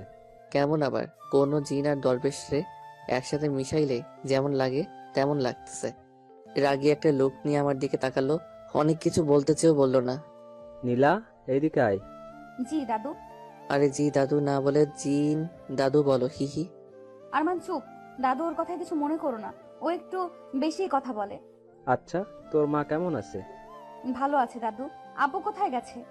একটা কাজের জন্য একটু বাইরে গেছে, কালকে ফিরবে। তুই ওকে নিয়ে উপরে যা। ঠিক আছে দাদু। আরমান ওপরে আসো। হুম, ওই আর 1 মিনিট দাঁড়াও। আবার কি? আচ্ছা দাদু, তোমারে কি আমি জিন দাদু দরবেশ দাদু নাকি খালি দাদু বলে ডাকবো? নীলা, ওকে উপরে নিয়ে যা। আরমান ওপরে চলো। কিন্তু উনি তো কোনোটাই বললো না, তাহলে কি আমি 3টা বলেই ডাকবো? নীলা, ওকে উপরে নিয়ে যা বলছি। আমি চাই না বাড়ির কোনো মেহমানের সাথে খারাপ কিছু হোক। আরমান প্লিজ ওপরে চলো। আচ্ছা ঠিক আছে চলো। কি আর করার, আমার পছন্দ মতোই কোনো একটা বলে ডাকমনি। উপরে যাওয়ার পরে আরমান তুমি কি পাগল? হ্যাঁ, দাদু আর বাবা অনেক ডেঞ্জারাস। তো কি হয়েছে? চুল দাড়ি আর কাপড় চোপড় দেখে তো জিনেদের দরবেশ মনে হচ্ছিল। হিহি। আরমান চুপ, আমি যে কেন তোমার আনতে গেলাম। ও মা, তোমার কি কোনো প্রবলেম হচ্ছে নাকি? আচ্ছা আমি তাহলে গেলাম, বাই, টাটা। আরে দূর, আমি সেটা বলি নাই। প্রবলেম আমার হবে কেন? প্রবলেম তো হবে তোমার। তুমি যদি এমন করতে থাকো না, সত্যি সত্যি খারাপ কিছু একটাই হয়ে যাবে। কেন? কেন আবার? বাবা আর দাদু অনেক ডেঞ্জারাস তাই। ও হুম, এবার ওই রুমে গিয়ে ফ্রেশ হয়ে বসে থাকো, আমি খাবার নিয়ে আসতেছি। ঠিক আছে। বাহ, রুমটা তো সেই মনে হচ্ছে আমার আসার কথা শুনে কেউ আগে থেকেই রুমটা গুছিয়ে রাখছে। আর হাজার হলেও জমিদার বাড়ি বলে কথা, সবকিছু তো সেই হবেই। ফ্রেশ হয়ে খাটের উপরে চিৎপটাং হয়ে শুয়ে ফোন টিপতেছি। এমন সময় দরজায় ঠক ঠক। দরজার কাছে গেলাম। কে? আরমান, আমি নীলা। দাঁড়াও, খুলতেছি। হুম, এই যে ধরো তোমার খাবার। দাও, অনেক খিদে লাগছে। আচ্ছা তুমি খেয়ে নিও, আমি গেলাম। ঠিক আছে। খাবারগুলো দেখে তো সেই লাগতেছে, কিন্তু সেই লেগে তো কোনো লাভ নাই যতক্ষণে না পেটের ভিতরে ঢুকতেছে। আহা, খাইতে যা লাগলো না, পুরাই জমিদারি খাবার। আজকের মতো খাওয়া দাওয়া সব শেষ, এবার একটু ঘুমাই নেই। রাতটা কাটলেই কালকে সকালে উঠেই সিলেটের দিকে দৌড় দিব। 20 মিনিট যাবৎ শুয়ে আছি, কিন্তু ঘুম আসার কোনো নামই নাই। আর এই দিকে হারামজাদা শয়তান মনের ভিতরে ঢুকে খালি খালি ভয়ঙ্কর চিন্তা ভাবনা নিয়ে আসতেছে। কেমনটা লাগে তাই? একটু যে ঘুমাবো, ভয়ের চিন্তা ভাবনা মনের ভিতরে ঢুকে ঘুমটাও আর আসতেছে না। খালি মনে হইতেছে আরমান এমন পুরাতন জমিদার বাড়িতেই তো ভূত থাকে। আর এখন যদি এই রুমের মধ্যে কিছু ঘটে, আমি তো ডিরেক্ট মরে যাবো। আমার স্বপ্নের সিলেট যাওয়া তাইলে হয়েছে। এত ভয়ে ভয়ে আর চিন্তার মধ্যে থাকলে আমি এমনি ঠাস করে মরে যাবো। তার থেকে বরং নীলার রুমে যাই। গল্প করতে করতেই রাত শেষ হয়ে যাবে। ঠক ঠক ঠক। কে? ওই দরজা খোলো, আমি আরমান। কি হলো আবার? ভিতরে চলো আগে। আচ্ছা, কি হয়েছে বলো। আমি তোমার রুমে তোমার সাথে থাকবো। কি? কেন? এমন কি করার কিছুই নাই। আমি তোমার টাচও করবো না, কারণ আমারও এখনো বিয়ে হয় নাই। আর আমারে দেখে কি খারাপ মনে হয় বলো? ও, আমি কি সেটা একবারও বলেছি নাকি? তাহলে তোমার সাথেই থাকি। কিন্তু কেন? ওই রুমে আমার একলা থাকতে ভয় লাগতেছে তাই। ওই চুপ করে আছো কেন? কিছু তো বলো। আচ্ছা, আমার সাথেই থাকো। হি হি, ওকে। রুমের এদিক ওদিক একটু ভালো করে তাকাইতেই তো আমি ওই আরমান, হা করে আছো কেন? না মানে দেখছি কি দেখছো? তোমার রুম। কেন? এমনি। আর একেই বলে জমিদারের মেয়ের রুম। দূর। নীলা, তোমার কোনো তুলনা নাই। কেন? তুমি যে এত বড় ঘরের একটা মেয়ে, তোমার দেখে বোঝাই যায় না। আর তোমার মনটাও চলে। চলে মানে? চলে মানে ভালোই। হি হি। আচ্ছা, তোমাদের এত গাড়ি থাকতে তুমি বাসে করে আসলে কেন? আর তোমার মা কোথায়? আম্মু এই সব কিছু থেকে আলাদা থাকে। কেন? কারণ এইসব জমিদারি ধন সম্পদ কোনো কিছুই আম্মুর ভালো লাগে না। আম্মু চাই সুন্দর একটা পরিবার নিয়ে সাধারণভাবে থাকতে, যেখানে সবাই সবাইকে সময় দিবে, ভালোবাসবে। কিন্তু বাবা আম্মুর ঠিক উল্টো, সবসময় ব্যস্ত, আমাদের জন্য কোনো সময় নেই তার। এই জন্য আম্মু আমাকে নিয়ে দূরে চলে যায়, যাতে আমি বাবার মতো না হই। ও, তবে একটা জিনিস ভাবছো? কি? তোমার বাবা আর মা কিন্তু দুজন দুজনকে সেই ভালোবাসে। এর জন্য কেউ এখনো কোনো বিয়ে করে নাই। আর যত সব আমার বাপ মা। কেন? তোমার বাবা মার আবার কি হয়েছে? তেমন কিছু না, 2টা থেকে 4টা হয়েছে, এই আর কি। মানে? আরে বাপুরে, এইটাও বোঝো না? দুইজন দুই দিকে গিয়ে আবার বিয়ে করছে। আর মাঝখানে আমারে দিয়া 5জন। তোমার কি খুব খারাপ লাগে তাই না? দূর, খারাপ লাগবে কেন? আমার তো আরো গর্ব হয়। কোন হালায় এমন আছে যে আমার মতো বাপ মা দুইজনেরই বিয়ে খাইছি? তুমি না অদ্ভুত। জানি। আমি নিচে ঘুমাবো। সারা জীবন তো উপরেই ঘুমাইছো, আজকে একটু নিচে ঘুমাও কেমন? বাপ দাদা জমিদার হইলেও মাঝে মধ্যে একটু নিচে ঘুমানো লাগে, তা না হলে পাপ হয়। এখন এই নাও কম্বল, চাদর আর বালিশ, যাও এখন ঘুমাও। টা টা টা। আর কালকে দেখা হবে। আর শোনো, তুমি আর তোমার আম্মু সত্যি অনেক ভালো, এবার যাও। আহা, কি নরম বিছানা। জায়গা, কালকে আবার দেখা হবে। আরমান, ওই আরমান, আমি নীলা। মানে ওই ওঠো আরমান। কে? আমি নীলা। ও, আমার এখনো বিয়ের বয়স হয় নাই, আপনি যান। মানে ওই ওঠো আরমান। ভাই শয়তান, তোর 2টা পায়ে ধরি, আমার একটু ঘুমাইতে দে। কি বলতেছো এইসব আবল তাবল? ওরে ভাই, ওরে ভাই, তুই ভাবছিস মেয়েদের কণ্ঠে কথা বললেই আমি উঠে পড়বো? কিন্তু আমি উঠবো না, কারণ এখনো যে আমি বিয়ে করি নাই সেই হুঁশ আমার আছে। এবার ভাই, তুই এখান থেকে যা আর আমারে ঘুমাইতে দে, তা না হলে খুব খারাপ কিছু হয়ে যাবে। ঠিক আছে, ঘুমাও, একটু পরে মজা দেখাইতেছি। ঠিক আছে, দেখা মজা। সিলেট গিয়ে মজা নিতে চাইছিলাম, সেটা তো আর আমার খাটাস বাপের জন্য হইল না। এবার তুই দেখা মজা। বাট ভাই, স্বপ্নের মধ্যে একটু সিলেটটারে আয়না দিস প্লিজ। এমন সময় মনে হলো চোখে মুখে ঠান্ডা জাতীয় কি জানি পড়লো। লাফ দিয়ে উঠে চোখ বন্ধ করে চিল্লাইতেছি, ওরে মা গো, মরে গেলাম গো, অ্যাসিড মারছে আমার মুখে। এবার আমার কি হইব? আমার তো আর বিয়ে হইব না। আমি কার কি ক্ষতি করছি তাই আমার সাথে এমন করলো? কি ঠান্ডা লাগতেছে, মনে হয় পুড়ে যাইতেছে। ওই চুপ করো। তুমি তো চুপ করতেই বলবা। পুড়ে তো আর তোমার যাচ্ছে না, পুড়ে যাচ্ছে আমার। ও মা গো, ঠান্ডায় ঠান্ডায় পুড়ে যাচ্ছে। কে করলো এই আকাম? আরমান, আরমান, একটা থাপড়ানি দিমু তোমারে। এত ড্রামাবাজ কেন তুমি? আমি তোমার মুখে ঠান্ডা পানি দিছি, বুঝলা? একটুর জন্য বাড়ি একদম মাথায় তুলছে। ওই, তোমার না রাগ নাই? তুমি এমন রাখতেছো কেন? তোমার সাথে থাকলে রাগ না থাকলেও চলে আসবে, বুঝলা? এবার ওঠো। হুম। আরে শোনো, কি? একটু আগে আমাকে কি বলছিলা বলো তো? আরে একটু আগে তো ঘুমাইছিলাম, কেমনে বলবো? তার মানে তুমি যা যা বলছো সব ঘুমের মধ্যে? হুম, হবে হয়তো। ঠিক আছে, এবার যাও, তোমার রুমে গিয়ে ফ্রেশ হয়ে নিচে খাবার আছে, টেবিলে আসো। ওকে। রুমে গেলাম, ফ্রেশ হলাম, নিচে খাবার টেবিলে বসে আছি। টেবিল ভর্তি খাবার, কিন্তু আমি ছাড়া আর কোনো প্রাণী আশেপাশে নাই। এক মনে বলতেছে খাবার সামনে রেখে বসে থাকতে নেই, পাপ হয়, ফটাফট খেয়ে না। অন্যদিকে আর এক মনে বলতেছে একা একা খাওয়াটা ঠিক হবে না। নীলা বা দরবেশ দাদু, কেউ একজন আসলেই খাওয়া শুরু করিস।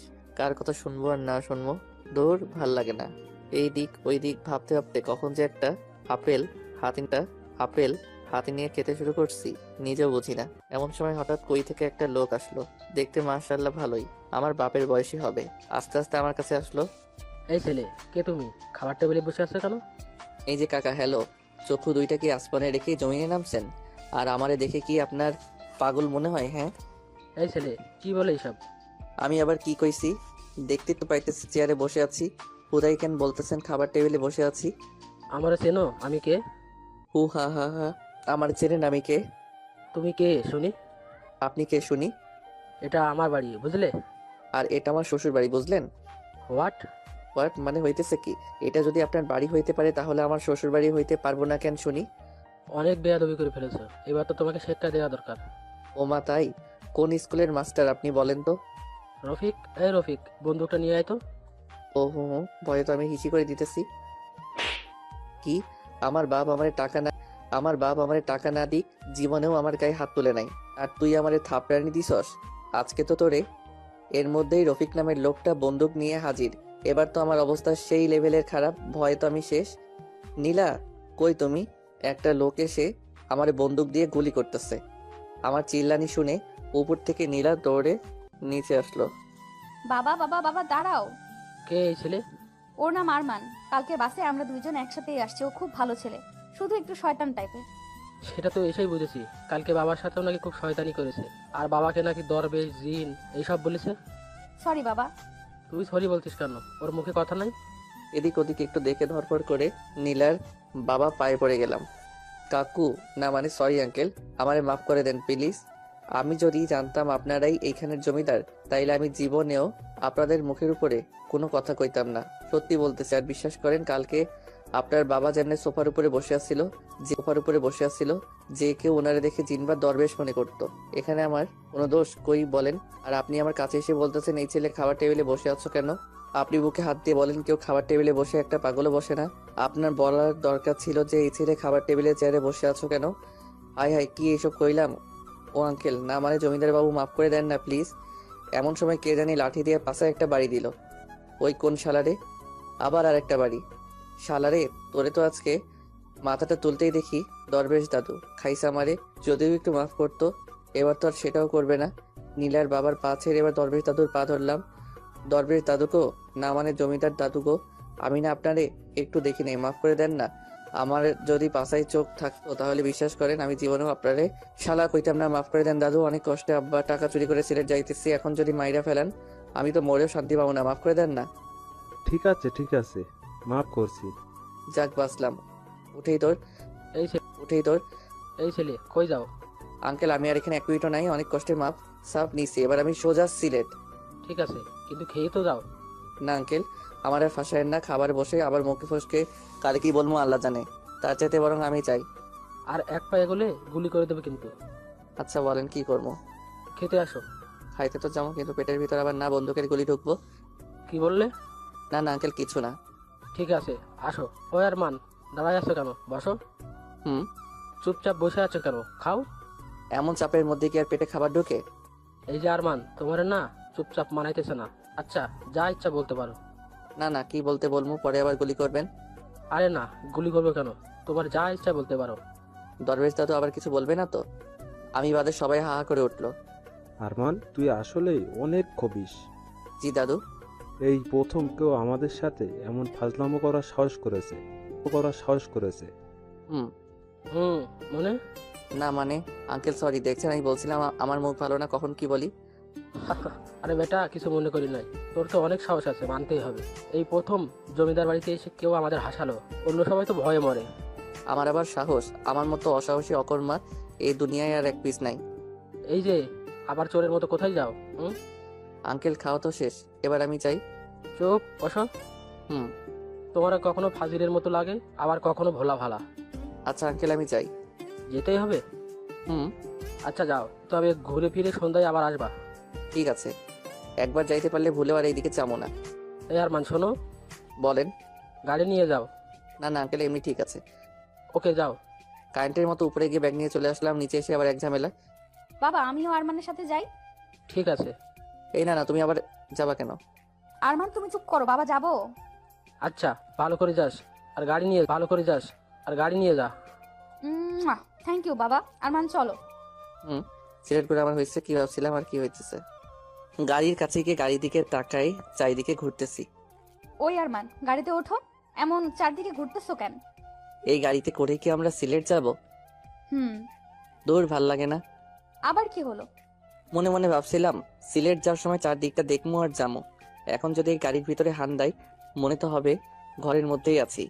এই গাড়িতে করে যাওয়া আর না যাওয়া সমান সমান। তাহলে এখন কি করবা, যাবা না? এত দূর আসছি আর যাবো না, এইটা কোনো কথা? তবে যদি ওই গাড়িটার মতো খোলামেলা গাড়ি হইতো, তাহলে যা মজা হইতো না। ওই তোমার বাবাকে একটু কও না, যাতে ওই গাড়িটা দেয়। আমি বলতে পারবো না, তুমি গিয়ে বলো বাবাকে। আর ওই গাড়িতে কাউকে চড়তেই দেয় না, আর ঘুরতে যাওয়ার জন্য তো দিবেই না। তাও একটু বলি, দিলে দিল, না দিলে আর কি করার, এটা নিয়েই যেতে হবে। যাও বলো। আমি তো বলবো, তোমার তো আর সাহস নাই বলার। ধীরে ধীরে আঙ্কেলের কাছে গিয়ে দাঁড়াই আছি। আরমান, কিছু বলবা? জি আঙ্কেল। ও, টাকা লাগবে? না না আঙ্কেল, টাকা লাগবে না, আমার কাছে মেরে দেওয়া মেলা টাকা আছে। তাহলে কি বলবা বলো। আসলে মানে আঙ্কেল, ওই গাড়িটা না দিয়ে যদি আপনার ওই গাড়িটা দিতেন তাহলে একটু ভালো হইতো। কেন? ওই গাড়িটা তো অনেক ভালো। হুম, সেটা তো জানি, তবে আমি যদি একাই যাইতাম তাহলে বাসের ছাদে চড়ে চারদিকটা কি সুন্দর দেখতে দেখতে যাইতাম। কিন্তু এখন তো আমার সাথে নীলা আছে, বাসের ছাদে তো আর ওকে নিয়ে চড়তে পারতাম না। তাই বলতেছিলাম যে ওই গাড়ির বদলে যদি এই খোলামেলা গাড়িটা দিতেন তাহলে জিনিসটা একটু খুব ভালো হইতো, আর চারদিকটা দেখতে দেখতেও যাওয়া হইতো। কিন্তু ওই গাড়ি তো আমি কাউকে দিই না। কিন্তু আঙ্কেল তবু একটু দেখেন না, আজকের দিনটাই তো। না না, আমি অন্য একটা গাড়ি দিচ্ছি। আঙ্কেল আবার কি? আপনার গাড়িটা না সেই মনে ধরছে, ওইটাই দেন না প্লিজ। আরে প্লিজ। আরে, আমি এটার মতো অন্য একটা গাড়ি দিতেছি তো, নাকি? ঠিক আছে, কিন্তু আঙ্কেল আপনার গাড়িটায় চড়ে যদি যাই জিনিসটা আরো ভালো হইতো। Please uncle. না না, এটা হবে না। আঙ্কেল মুখে আপনি যতই না না করেন না কেন, মনে মনে কিন্তু হ্যাঁ হ্যাঁ করতেছেন আমি জানি। দেন না প্লিজ, আপনার মেয়ে আর আমি তো যাবো। ও আচ্ছা, ছেলে তো তুমিও। এই গাড়ি আমি ছাড়া অন্য কাউকে চালাতে দিই না। ও, অন্য কাউকে চালাতে দিবেন কেন? গাড়ি তো চালামো আমি। তুমি গাড়ি চালাতে পারো? সে আর বলতে, জন্মের পর থেকেই তো গাড়ি চালাচ্ছি।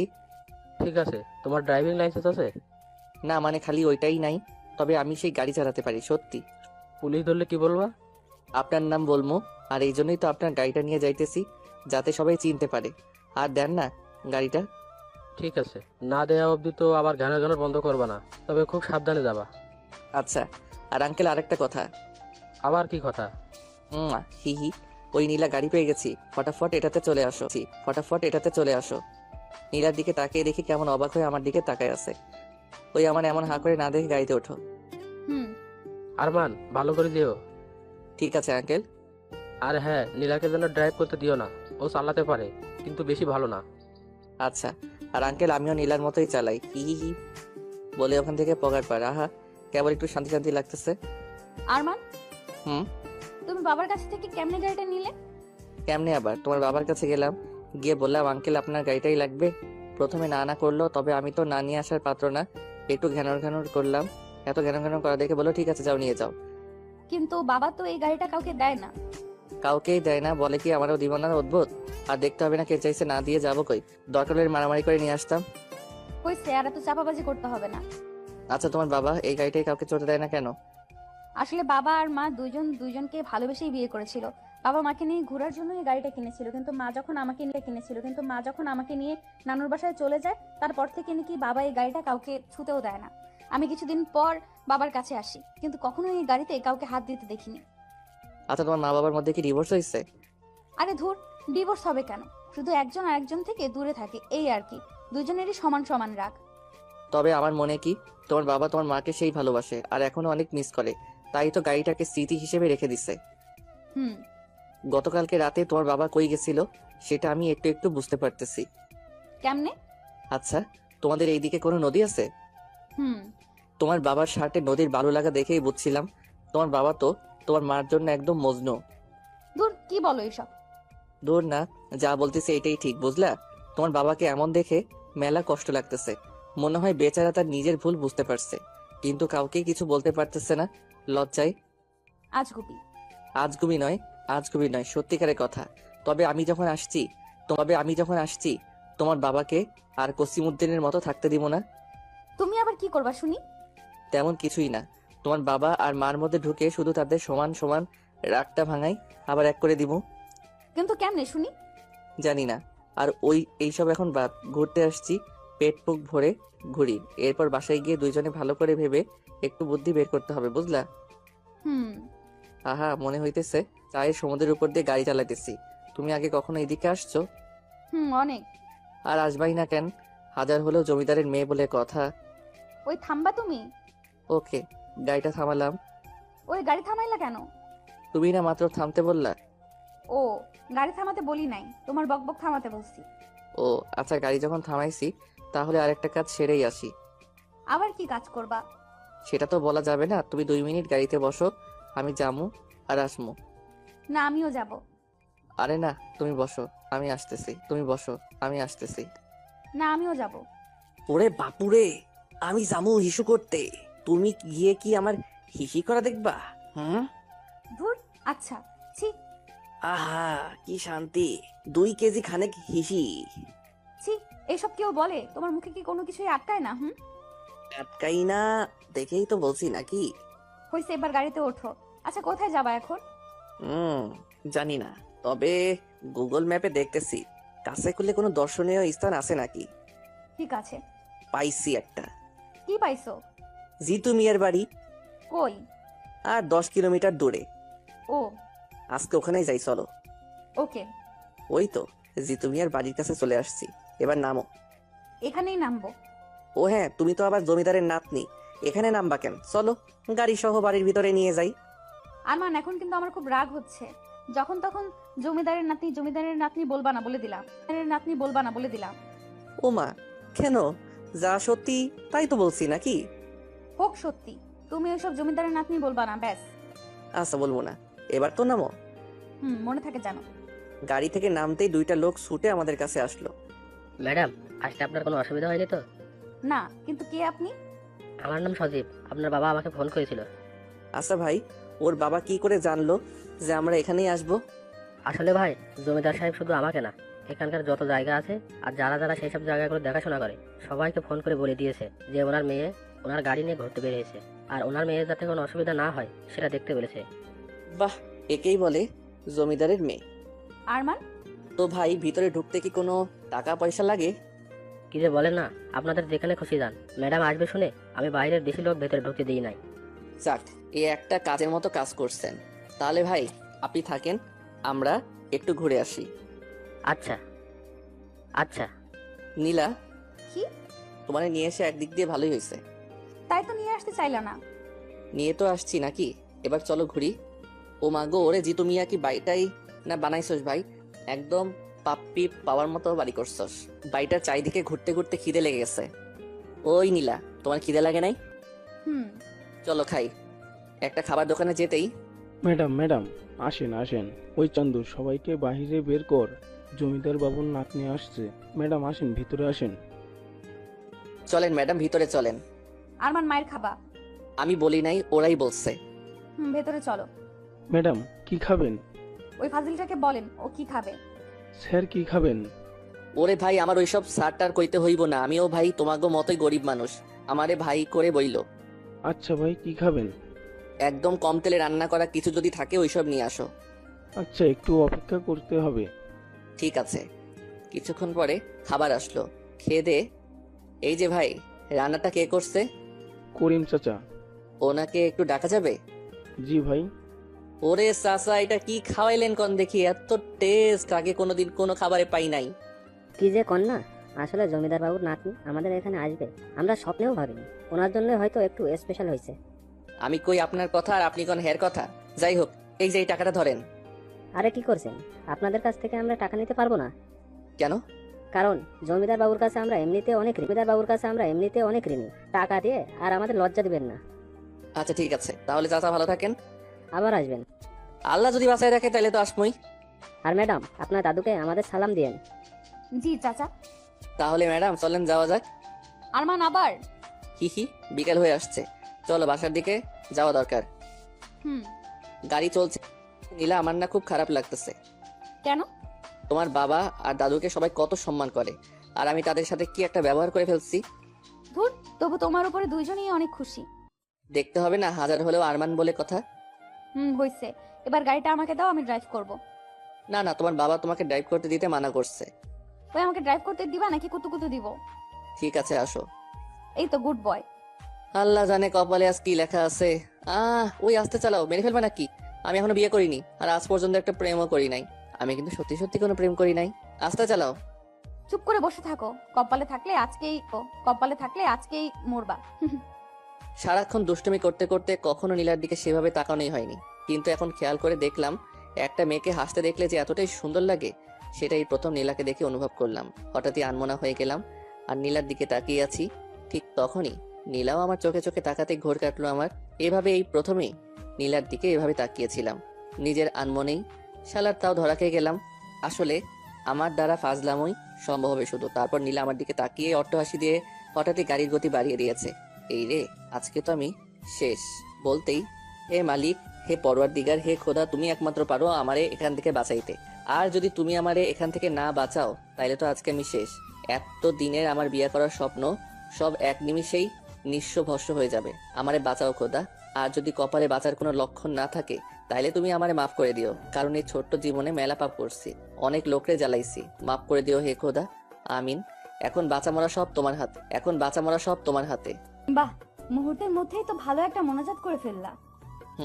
মা নীলা, তোমার দুইখান পায়ে ধরতেছি, প্লিজ একটু আস্তে চালাও। চুপ, পা ছাড়ো, তা না হলে কিন্তু স্পিড আরো বাড়িয়ে দিব। আরো, এবার তো তাইলে শিওর মর্ম।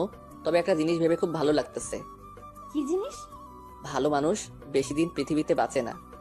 ওমা তাই? ওই সামনে তাকাও। লাগলো, এবার তো গেছি। লা ইলাহা ইল্লাল্লাহ মুহাম্মাদুর রাসূলুল্লাহ। হইছে, এবার চোখ খোলো। কোথাও লাগে নাই? হে আল্লাহ, তুমি আমারে এই কিসের মধ্যে ফেলাই দিলা? না বাইচা আছি আর না মইরা গেছি, কিছুই তো বুঝতেছি না। ওরে ভাই, এমনি না হাইসে একটু সামনে তাকাও। ওই আরমান, আমারে না ডাইকা সামনে তাকাও। জীবনে বহুত পাপ করছি, মরার আগে অন্তত একটু আল্লাহকে ডাইকা মরি। চুপ, সামনে দেখো। সামনে আবার কি? সামনে পুলিশ। যাক, বাঁচলাম। হে আল্লাহ, তুমি আমার ডাক শুনছো। এই প্রথম পুলিশের দেখে এত ভালো লাগতেছে, আর জীবনটা মনে হয় মাত্র দেহে ফিরে আসলো। তাই না? দেখো এবার কি মজার আইনা দেখাই। ওরে ভাই, এতক্ষণ যা মজা দেখাইলা এতেই তো আমি শেষ, আবার কি মজা দেখাইবা? তুমি শুধু চুপচাপ বসে থাকো। না না না, স্পিড 80 থেকে একেবারে 120। মরণ তো এবার আমার নিশ্চিত। চোখ দুইটা বন্ধ করে আল্লাহকে ডাকতেছি, কারণ এইটা করা ছাড়া আমার আর কোনো উপায় নাই। ভয়ে ভয়ে কতক্ষণ যে চোখ বন্ধ করেছিলাম নিজেও জানি না। এমন সময় হঠাৎ গাড়িটা ধপ করে বন্ধ হয়ে গেল। গাড়ি বন্ধ হওয়া মাত্রই ফট করে গাড়ি থেকে নেমে পড়লাম। যাক, বাইচে আছি তাইলে। হে আল্লাহ, তোমার কাছে আমি অনেক ঋণী। আজকে থেকে নামাজ শুরু করবো। ও কি বাঁচাটাই না বাঁচছি। ওই আরমান, গাড়ির তেল শেষ। সত্যি? হুম। ওরে ভাই গাড়ি, বুকে আয় ভাই, বুকে আয়। তোর তেল যদি এতক্ষণে শেষ না হতো তাহলে আমি এতক্ষণে উপরে চলে যাইতাম। ওই চুপ থাকো তো, এখন কি করে বাসায় যাব সেটা বলো। আগে একটু দুনিয়াটা ভালো করে দেখে নেই, তারপরে ভাবতেছি কি বাঁচাটাই না বাঁচছি আজকে। ওহ, বাঁচছি আজকে। ওহ, ওই আরমান, সন্ধ্যা হয়ে আসছে, বাসায় যাব কেমনে? আমি কি জানি যেমনে আসলা কপাল ভালো তাই তেল ফুরাইছে। কপাল খারাপ হইলে চাকা চারটাই খুলে যেত। ঠিক আছে, এখন কি করবা সেটা বলো। কিছুই করবো না রে ভাই, বাইসা যে আছে এটাই অনেক কিছু। দূর, ভাল লাগে না। ওই যে দেখো, পুলিশ মামারাও চলে আসছে। দেখতেছি। গাড়ি থেকে একটা পুলিশ নেমে আসলো। আপনার নাম নীলা? জি। আমি এইখানের ওসি। আপনার বাবা আমাকে সকালেই ফোন করে বলেছিল আপনাদের গাড়িটার উপর নজর রাখতে, কোনো কিছু অস্বাভাবিক দেখলেই পিছু নিতে। সকালে তো সব কিছু ঠিকঠাক ছিল, কিন্তু এখন এত স্পিডে কে গাড়ি চালাচ্ছিল? এই যে ও। ওরে খোদা, কি মিথ্যাবাদী! বিশ্বাস করেন পুলিশ ভাই, আমি আমার এতদিনের লাইফেও কোনোদিন এত জোরে গাড়ি চালাই নাই। চুপ, একটাও মিথ্যা কথা না। তোমাকে দেখেই তো কেমন বাটপার বাটপার মনে হচ্ছে। আরে আপনার কে হয়? ফ্রেন্ড। আপনার ফ্রেন্ড বলে কিছু বললাম না। যদি আপনার কিছু হয়ে যেত তাহলে কি হতো? ওরে ভাই, ওর আর কি হবে? যা হওয়ার তো আমার হইতো। কি হবে? যা হওয়ার তো আমার হইতো। চুপ থাকতে বলছি না তোমাদের? হুম। গাড়ি কি হয়েছে? তেল শেষ। আচ্ছা, তোমরা আমার গাড়ি করে যাও, আমি গাড়িটা জমিদার বাড়িতে পাঠানোর ব্যবস্থা করছি। ঠিক আছে। ওই ফট করে যে ঠিক আছে বললা, তোমার বাবা যদি দেখে গাড়িটাতে অন্য কেউ চড়ে জমিদার বাড়িতে ঢুকতেছে, তখন আমার কি হইব ভাবছো একবার? তোমাদের এত কিছু ভাবতে হবে না। আমি জানি ইরফান সাহেব তার গাড়িকে কাউকে চড়তে দেয় না। আমি সেই ব্যবস্থাই করে পাঠাবো। এবার তোমরা আমার গাড়িতে চড়ে যাও। আচ্ছা ঠিক আছে। ওনাদের গাড়িতে চড়ে জমিদার বাড়িতে এসে নামলাম। ওই আরমান, এনে তাকিয়ে আছো কেন? তোমারে প্রথমে দেখে যা ভাবছিলাম, তুমি মোটেও তেমন না। আমি যদি খালি ফাজিল হই, তুমি হইতেছো ফাজিলের গাছ। এত জোরে নিজেই গাড়ি চালাইলা, আবার সুন্দর করে আমারই ফাঁসে দিলা। বাহ বাহ। এবার ভেতরে চলো। ভিতরে এসে দেখি আঙ্কেল কেমন গম্ভীরভাবে সোফায় বসে আছে। চুপচাপ আমি আর নীলা তার সামনে দাঁড়ায় আছি। আঙ্কেল বিশ্বাস করেন, আসার সময় গাড়ি আমি চালাই নাই। আরমান, আমি সেটা জানি। সরি আঙ্কেল, আমার জন্যই আজকে গাড়িটাতে হয়তো অন্য কেউ চড়ে আসবে। আরমান, গাড়িতে অন্য কেউ চড়ে আসাটা বড় কথা না। আজকে যদি তোমাদের কিছু একটা হয়ে যেত তখন আমি কি করতাম? আমার কিছু হইলে তো কোনো চিন্তাই নাই। আমার বাপ আমার জ্বালা যন্ত্রণা থেকে বাইসা যাইতো। আরমান, আমি ফাজলামি করছি না। আমিও ফাইজলামি করছি না আঙ্কেল। নীলা, এদিকে আয়। জি বাবা। আজকে যদি তোর কিছু একটা হইতো তাহলে আমি তোর মাকে কি বলতাম বল? এমনি তার আমার উপর এতটা রাগ যে আজও সে এই বাড়িতে আসে না। এখন যদি আজকে তোর কিছু হইতো তখন আমি কি করতাম? কেমনই বোঝাতাম তোর মাকে? সে তো সব দোষ আমাকেই দিত। ঠিক বলছেন আঙ্কেল, আমি আপনার কষ্টটা বুঝতেছি। তখন তো আর আমিও থাকতাম না যে আপনাকে নির্দোষ সাবিত করতাম। Arman, sorry uncle. এবার উপরে যা। আজকের পর আর কোনোদিন গাড়ি পাবি না। সরি বাবা। আর সরি বলে কি হবে, যা টেনশন দেওয়ার তো দিছো।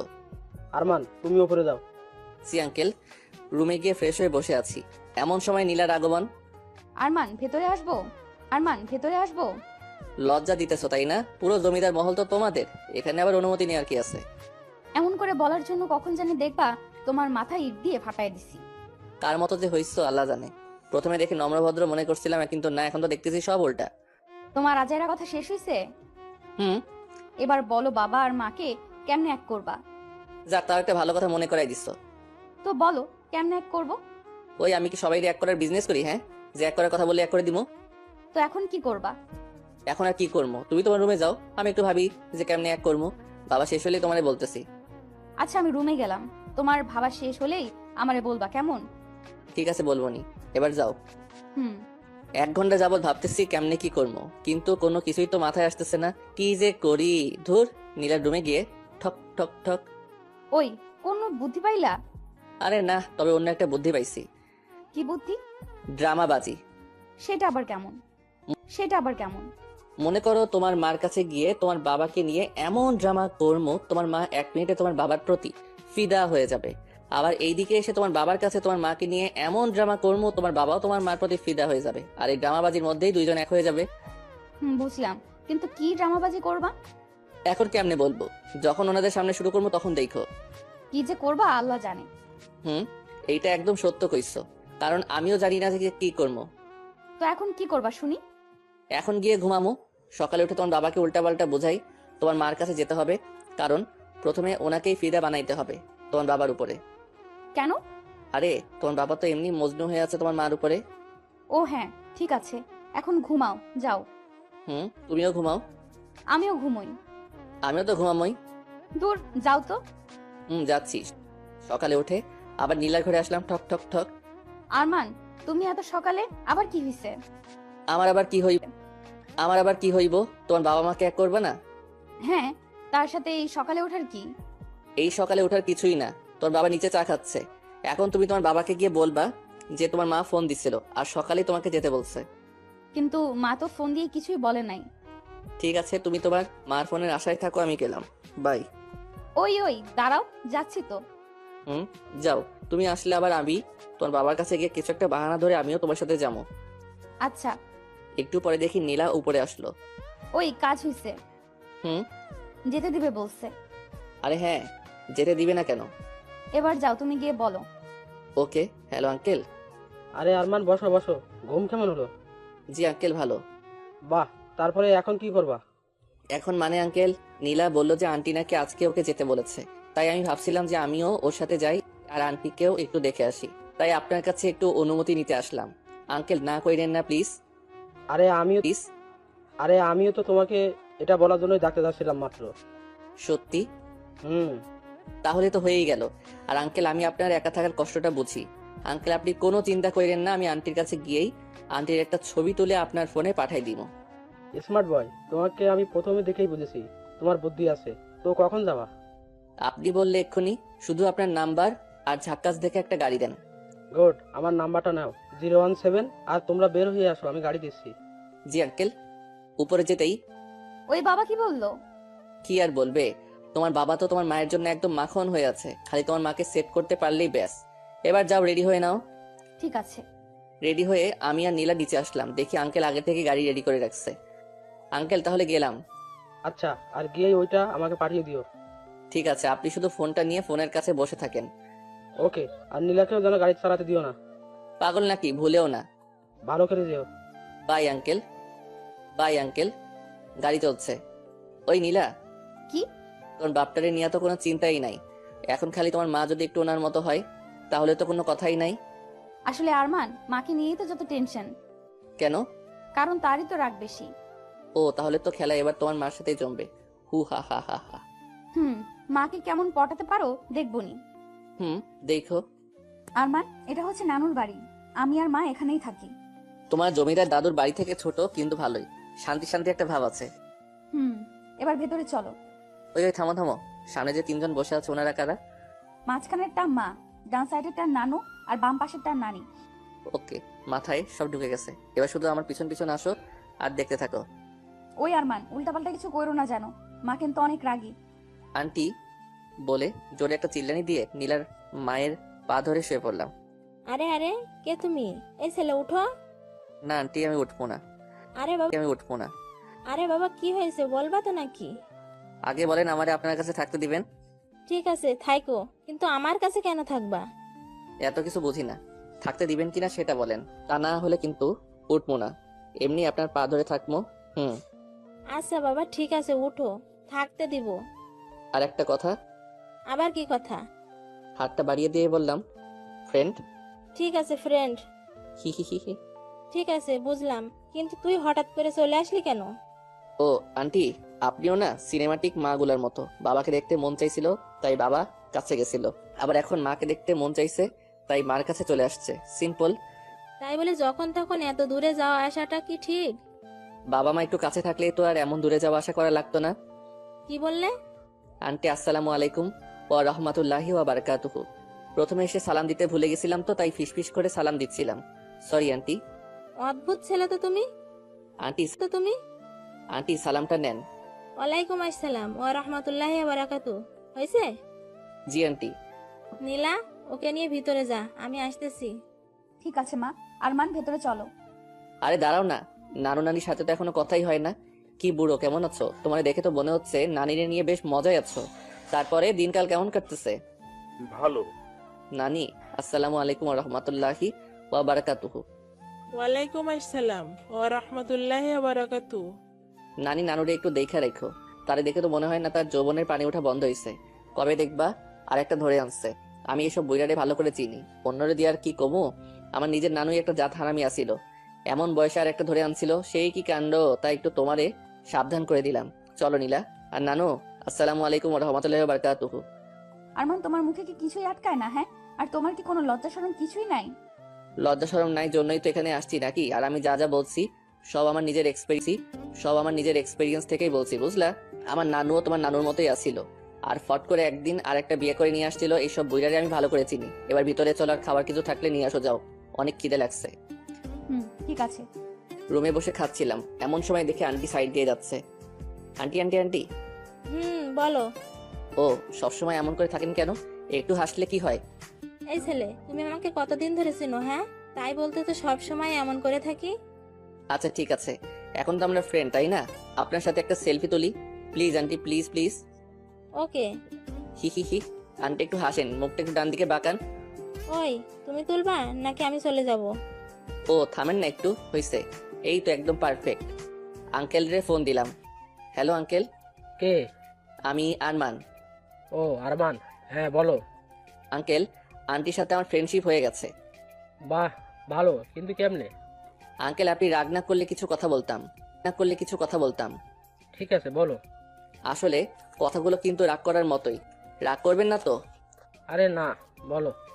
আচ্ছা, মনে করেন আমরা দুইজন এখন থেকে ফ্রেন্ড। হ্যাঁ বলো। ওই ইরফাইন না হারামি, তুই কি হ্যাঁ এত সুন্দরী একটা বউ রাইখা যৌবনটা হুদাই পার করতেছিস? তোরে তো শালা তুরাগ নদীতে চুবানো দরকার। আমি তোর বউয়ের সাথে একটা সেলফি তুলে তোর ইমোতে পাঠাইছি, বউটার একটু ভালো করে দেখ। আর ভাই, এত সুন্দর একটা বউ থাকতে যৌবনটা হুদাই পার হতে দিস না। বাই, টুট টুট টুট। জমিদারের পোলারে বকা দিছি, নিজের কেমন বিড়বিড় লাগতেছি, হি হি। যাই হোক, ফটাফট নীলার মা আর বাপরে মিলাইতে পারলেই আমি বাঁচি, তারপর আরামসে একা একা সিলেট ঘুরবো। আহা, কি শান্তি লাগবো তখন। এদিক ওদিক লাফাইতে লাফাইতে একদিন কেটে গেল। রাত্রে ঘুমাতে যাবো এমন সময় আঙ্কেলের ফোন। সরি আঙ্কেল, তখন অমনে কথা বলছি বলে আবার রাগ করেন নাই তো? আরে দূর, কি যে বলো না, তোমার উপরে কি রাগ করা যায়? সেটা অবশ্য ঠিক কইছেন। তবে এই রাত্রে কেন ফোন দিছেন, কাহিনী কি বলেন তো? আরমান, যেমনি হোক তোমার আন্টিকে আমার কাছে এনে দাও প্লিজ। এর বিনিময়ে তুমি আমার কাছে যা চাইবা আমি তোমাকে সেটাই দিব। শোনেন আঙ্কেল, আপনি জমিদার হইতে পারেন, বাট আমি এতটা ছেঁচড়া না যে একটা ফ্যামিলিরে এক করার বিনিময়ে কিছু নিব। আর চিন্তা নিয়েন না, আমি ফিরলে আন্টিকে নিয়েই ফিরবো। এখন ভালো করে ঘুমান, আমি ঘুমামো। বাই, টুট টুট টুট। সকালে ঘুম থেকে উঠে নীলার রুমে গেলাম। ঠক ঠক ঠক। ওই, দরজা খুলো। এই সকালে আবার কি? কালকে রাত্রে তোর বাবা ফোন দিছিল, তোর মায়ের ছবি দেখে তো সে একদম হিহি হয়ে গেছে। হয়ে গেছে মানে? তোর বয়স হয় নাই, বুঝবা না ভাই। এখন যেমনি হোক তোর মাকে একটু ভরকাতে পারলেই কাজ শেষ। নীলার রুম থেকে বাহিরে বের হয়ে আসতেই সামনে আন্টি। এত সকালে নীলার রুমে কি করছিলে? কিছু না আন্টি, এমনি। সত্যি করে বলো বলছি। সত্যি কিছু না। তোমরা কি দুজন দুজনকে ভালোবাসো? নাউজুবিল্লাহ। আন্টি, আপনি যা ভাবছেন সেটা 100 হাত দূরে। ও আমি নাই। আর আমারে দেখে কি অমন মনে হয় বলেন? তোমারে দেখে তো সবকিছুই মনে হয়। আন্টি, আপনি যদি জোর করেও আমার নীলার সাথে বিয়ে দেন না, আমি প্রথম রাইতেই ভাইগা যাবো। কারণ এই সব ধুর ঝামেলা আমার একদম ভাল লাগে না। ডাহা মিশা কথা। ঠিক আছে, তোমার রুমে যাও। আচ্ছা, যাক বাসলাম। বিকেলে দেখে আন্টি বাড়ির ভিতরে বাগানে একা একাই বসে আছে। হঠাৎ মাথায় একটা বুদ্ধি আসলো। ধীরে ধীরে আন্টির কাছে গিয়ে দাঁড়ালাম। আরমান, কিছু কি বলবা? জি আন্টি। ঠিক আছে, বলো। আচ্ছা আন্টি, এইখানের আশেপাশে কোনো নদী আছে? কেন? আছে নাকি সেটা বলেন আগে। আছে তো। আন্টি চলেন না একটু নদীর পাড় থেকে ঘুরে আসি। আমি যাব না, তোমার যেতে ইচ্ছে হলে তুমি যাও। আন্টি, আপনি না গেলে আমি কিন্তু এখানে আপনার পা ধরে শুয়ে পড়বো বলে দিলাম। আজব, আমি যাব না বললাম না। চলেন না, একটু গেলে কি হয়? আরমান, বেশি জেদ ভালো না, তুমি একাই যাও। আর না হলে নীলাকে সাথে নিয়ে যাও। ও, তার মানে আপনি যাবেন না? না না। না। ঠিক আছে আন্টি গো, আন্টি চলেন না একটু। আপনি না যাওয়া অবধি পা তো আমি ছাড়বো না, যদি ভূমিকম্প আসে তবুও না। আরমান, পা ছাড়ো বলছি। না, আগে বলেন যাবেন। না। ঠিক আছে, পাও ছাড়বো না তাইলে। ওহ, কথায় কথায় এমন পা জড়াই ধরো কেন? আগে বলেন যাবেন। ঠিক আছে, আগে পা ছাড়ো। না আগে 3 সত্যি বলেন যে যাবেন। ওহ ঠিক আছে, 3 সত্যি যাব। হি হি হি, তাহলে চলেন। এখনই? এক্ষুনি। এমন সময় নীলাও এসে হাজির। আমি আন্টি আর নীলা মিলে নদীর চরে হাঁটছি। মা তোমরা হাঁটো, আমি একটু মাছ ধরা দেখবো। আচ্ছা। আহা কি সুন্দর নদী, কি সুন্দর তার পানি, কি সুন্দর বাতাস। এমন সময় নিজের একটা বউরে নিয়ে হাঁটতে যা লাগবে না। আরমান, তুমি কিন্তু আমার হাতে মায়ের খাবা। আমি কি তোমার গার্লফ্রেন্ড লাগি তাই এইসব বলতেছো? ঠিক আছে, সরি। একদম নাকা নাকা ভাব করবা না। আমি আবার কি করলাম? কিছু না। আন্টি আপনি যদি রাগ না করেন কয়েকটা কথা বলবো। তোমার সব কথাতেই আমার রাগ লাগে, কি বলবা বলো। রাগ লাগলে আর কি করার, বলতে তো আমাকে হবেই, কারণ আমি তো আর আপনাদের মতো না যে সামান্য একটু রাগের জন্য হুদাই হুদাই 17-18 বছর নষ্ট করবো। কি বলতে চাও তুমি? আচ্ছা আন্টি ওইখানে একটু বসেন। কেন? বসেন না প্লিজ। ঠিক আছে। আন্টি আমার বয়স যখন 7 বছর তখন আমার বাবা মার ডিভোর্স হয়ে যায়। তার 1 বছর পরে বাবা আর একটা বিয়ে করে, অন্যদিকে মাও বিয়ে করে। তখন থেকে আমি একা থাকতাম। রাত্রে যখন শুতাম প্রথম প্রথম খুব কষ্ট হতো, আবার রাগও হতো। আস্তে আস্তে নিজেই নিজেকে বোঝালাম এইসব রাগ আর কষ্ট পেয়ে আমার কি লাভ। সবাই যখন ভালোই আছে আমিও তো ভালো থাকলেই হয়। আমি একা একা কষ্ট পাচ্ছি, এটা শুনলে তো আমার মায়েরও কষ্ট হবে, তাহলে অযথা কষ্ট পাবার কি আছে। এরপর থেকে রাগ আর কষ্ট জিনিসটা আমার ভেতর থেকে কেমন উধাও হয়ে গেল। তারপর থেকে শুরু হলো দুষ্টুমি আর ফাইজলামি করা। এসব নিয়ে আমিও হ্যাপি, সাথে আমার মা বাবা সবাই। কিন্তু আপনিই বলেন, প্রথম থেকে যদি আমি হাবলুর মতো রাগ করে থাকতাম কষ্ট পেতাম, হাই হুতাশ করতাম, আহারে আমার বাবা মা কেউ আমাকে ভালোবাসে না, আমি এই দুনিয়ায় থেকে কি করব, কে আছে আমার, এইসব চিন্তা ভাবনা করলে আমারও কষ্ট আর আমার সাথে সাথে অন্য 10 জনেরও কষ্ট। আসলে একটা কথা কি জানেন আন্টি, আমাদের চারিপাশে সব কিছুই অনেক সোজা, কিন্তু আমরাই বেকুবের মতো সবকিছু কঠিন বানিয়ে ফেলি আর হাই হুতাশ শুরু করে দিই। ধরেন এই নদীটাই আপনি পার হবেন, আর নদীটা পার হওয়ার জন্য দরকার একটা নৌকা। এখন আপনি নদীর পাড়ে বসে হাই হুতাশ করতেছেন, ওরে বাপুরে আমি কেমনে পার হবো রে, আমি তো নৌকা বানাতে পারি না রে, আমার কি হইব রে, কেমনে ওই পারে যাবো রে, এইসব বলে বলে জিনিসটা আরো জটিল বানিয়ে ফেলতেছেন। আপনাকে কে এমন বাপ মা মরার দায় দিছে যে নৌকা বানিয়ে নদীটার ওই পারে যেতে হবে? ফটাফট 4-5টা কলা গাছ একসাথে বেঁধে হতো নদী পার হওয়া যাবে, তাই না? হ্যাঁ, এখানে একটু রিস্ক আছে, তবে অযথা হাই হতাশ করার থেকে অনেক ভালো। আচ্ছা আরমান, তুমি আমাকে কি বোঝাইতে চাইতেছো বলো তো? আন্টি আঙ্কেল আপনাকে অনেক ভালোবাসে। উনি প্রতি রাতে আপনাদের পছন্দের ওই গাড়িটা নিয়ে নদীর পাড়ে গিয়ে শুয়ে শুয়ে কাঁদে। আমি নিজে নিজে ওনার শার্টে নদীর বালু লেগে থাকতে দেখেছি। আন্টি আপনাকে ছাড়া ওই জমিদার বাড়িটা লবণ ছাড়া তরকারির মতো। ওই বাড়ির প্রতিটা ইট আপনাকে অনেক মিস করে আন্টি। আন্টি আমি তো অন্য পর একটা ছেলে। 4-5 দিন আগে নীলার সাথে বসে আসার সময় আমাদের পরিচয়, তারপরে আঙ্কেলের সাথে, এরপরে আপনার সাথে। আপনারা সবাই খুব ভালো আন্টি, আপনি ফিরে চলেন আন্টি, সবাই আপনাকে খুব মিস করে। আমি হয়তো 2 দিন পর চলে যাব, আর কোনোদিন দেখা নাও হতে পারে, কিন্তু আপনারা যদি একে অন্যের থেকে এমন দূরে থাকেন, আর কারো না হোক, নীলার খুব কষ্ট হয় আন্টি। আমার মা আমার কাছে থাকেন, আমি সেই কষ্ট বুঝি আন্টি। ফিরে চলেন আন্টি, প্লিজ আন্টি। বাহ, কত টাকা ঘুষ খেয়ে আমাকে ফিরিয়ে নিতে আসছো শুনি। আন্টি মানতেছি আমি অনেক ফাজিল, কিন্তু আমি এমন না যে টাকা খেয়ে এখানে আসবো।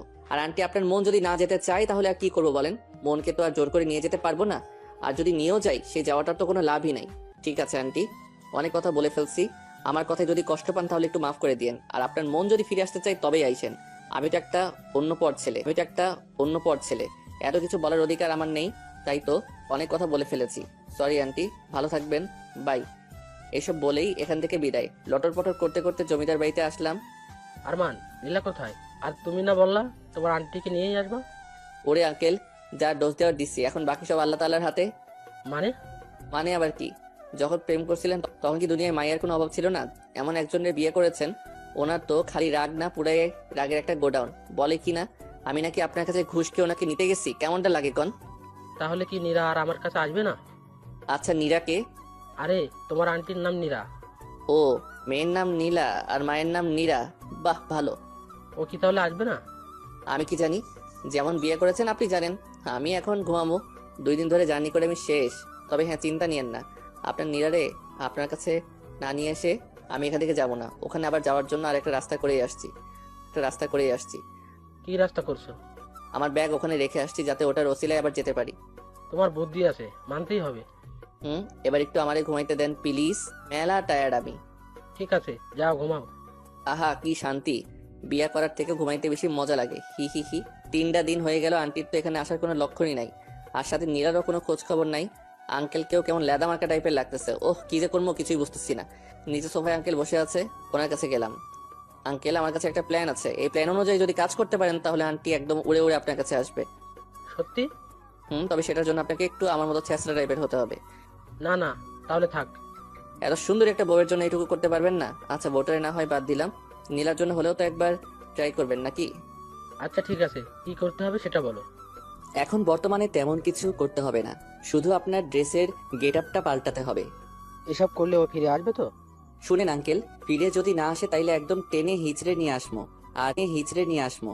আর সেটাও যদি না হয় আমার উপরে সব দায়িত্ব ছাইড়া দেন। নতুন একটু আন্টি ধরে নিয়ে আসমো। আল্লাহ দিছে আপনার বাবার কম কিছু নাই, সাথে দেখতেও মাশাল্লাহ।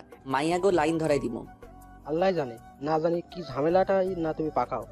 আঙ্কেল, এত টেনশন নিয়ে কিচ্ছু হবে না, চুপচাপ আমাকে ফলো করেন। ঠিক আছে। আঙ্কেলের ওইসব 1980 সালের ড্রেস পাল্টাই, এখন 2018, একদম হিরো বানাই দিছি। কি আঙ্কেল, কেমন লাগতেছে? ভালোই তো লাগতেছে, কিন্তু তোমার আন্টির পছন্দ হবে তো? শুভ একটা কামে যাচ্ছেন, তবু আপনার মুখে কোনো ভালো কথা নাই। কিন্তু আমরা এখন যাব কোথায়? কোথায় আবার? আপনার নায়িকাকে নিতে, আপনার নায়িকার বাড়ি। না না না, আমি তো ওখানে কোনোভাবেই যাব না। তার মানে আন্টিকে আপনার দরকার নাই? দরকার তো আছেই। তাইলে এমন না করেন কেন? চুপচাপ আমার সাথে সাথে আসেন। আচ্ছা। আঙ্কেলরে নিয়ে নিচে আসলাম।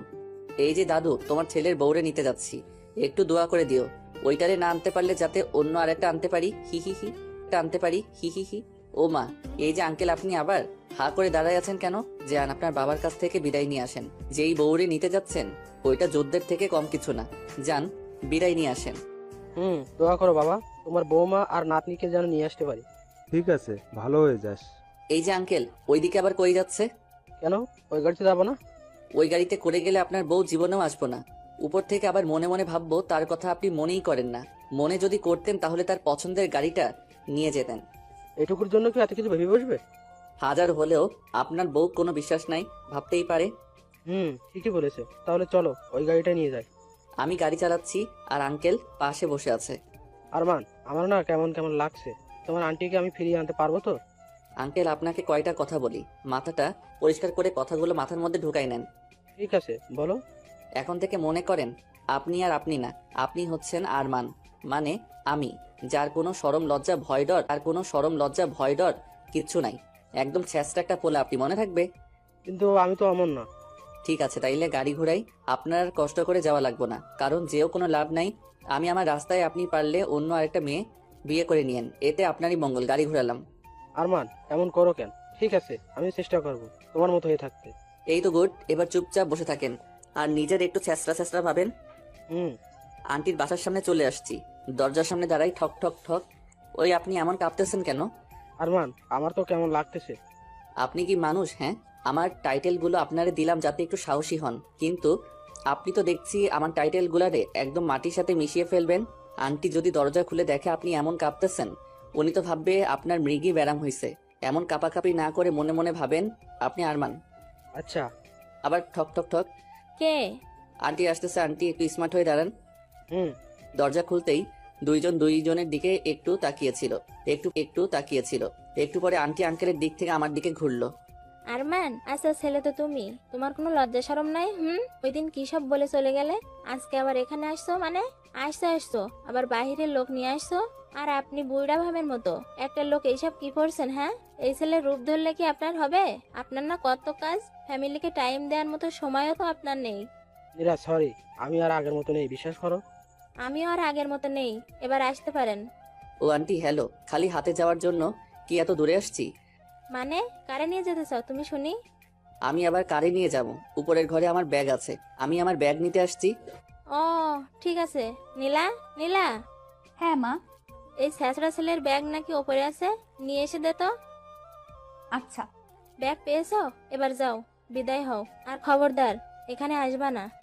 হ্যাঁ, আসছে বাড়ির মালিক, আমরা আসমো, কি করবেন? আরমান, আমাকে রাগাবা না বললাম। আঙ্কেল আপনি একটু থাকেন, আমি একটু নাস্তা করে আসছি। এই দাঁড়াও, কিসের নাস্তা? বাহিরে গিয়ে নাস্তা কইরো, এবার এখান থেকে বিদায় হও। ওরে আঙ্কেল, কি দেখে বিয়ে করেছিলেন? কি কিপটে, একটু নাস্তাও নাকি দিতে দিবে না? হ্যাঁ আমি কিপটে, এবার যাও, বের হও। হচ্ছি আঙ্কেল, চলেন তো। একটা বউ নিয়ে পড়ে থাকতে হবে না। আপনারে নতুন একটা বউ আইনা দিব, এমন কিপটে বউ দরকার নাই। এখানে একটু নাস্তা করার স্বাধীনতাও নাই। তোমরা কি বের হবা নাকি আমি পুলিশ ডাকবো? হচ্ছি। বাইরে গিয়ে গাড়ির ছাদের উপরে বসে আছি। আরমান, আমার তো মনে হয় না তোমার আন্টি আমাদের সাথে যাবে। ওরে আঙ্কেল, আপনার মুখে কি কোনো সময় ভালো কথা আসে না? হ্যাঁ, আপনার দোষেই তো আন্টি এমন হয়েছে। আমার তো মনে হচ্ছে সব দোষ আপনারই। আসলে দোষ সব আমারই। দোষ যখন আপনারই, তখন একটু ধৈর্য ধরতে কি হচ্ছে? আপনার কপাল ভালো যে আমার মতো কাউরে পাইছেন, তা না হলে আপনার আর আন্টির জীবনেও এক হওয়া হইতো না। সামনে দেখে নীল আসতেছে, কাছে এসেই হাসতে লাগলো। বাবা তোমাকে একদম জোকারের মতো লাগছে। এই ফাজিলের বুদ্ধি শুনে এমন হয়ে এখানে আসছো, তাই না?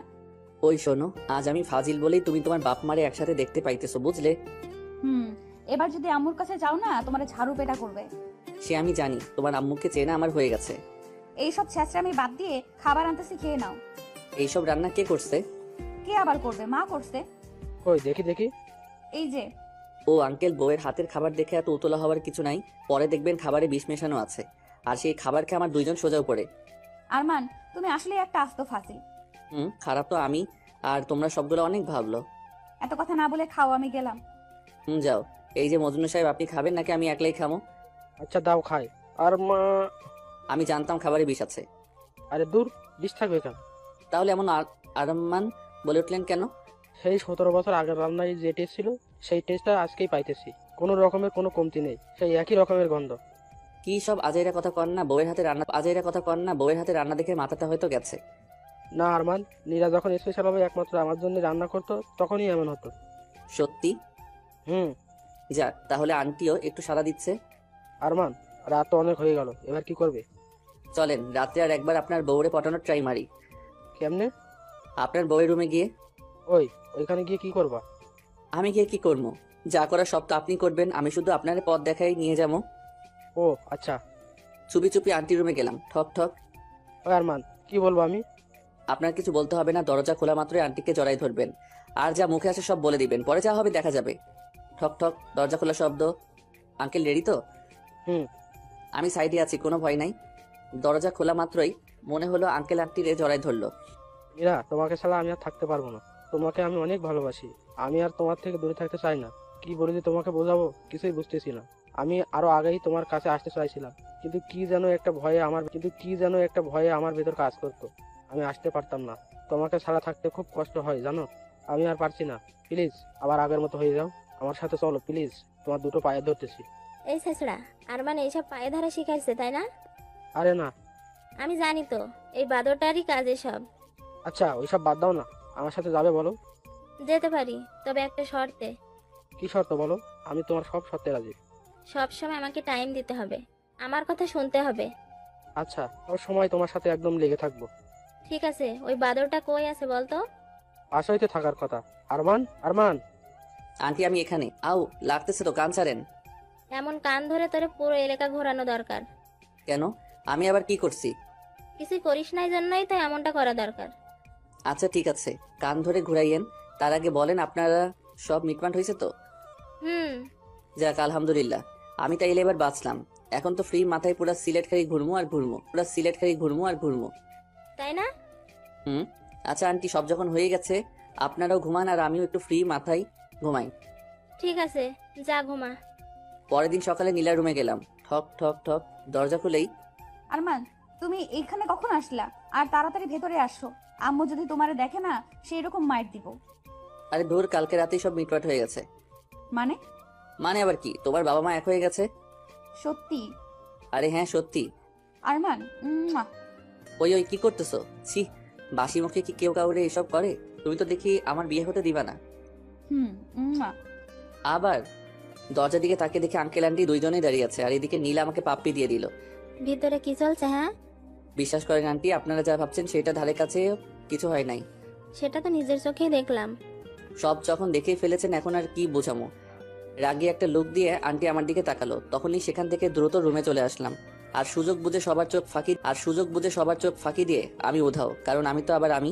ওখান থেকে সোজা সিলেট। 4-5 দিন ধরে বাদরের মতো পুরো সিলেট ঘুরতেছি।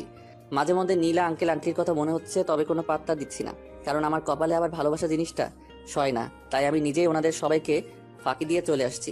কয়েকদিনে নীলাকেও একটু একটু ভালোবেসে ফেলেছিলাম হয়তো, কিন্তু ও কই আর আমি কই, কোথায় আগরতলা আর কোথায় খাটের তলা। হুট করে ভালোবাসি বললেই তো আর সব হয় না। আমি ওকে ভালোবাসি বললাম আর ও আমাকে বন্ধু ভেবে বসে থাকলো। তখন জিনিসটা কেমন হইতো? ফ্রিজের পানি দিয়ে ঠান্ডায় গোসল করার মতো অবস্থা হইতো।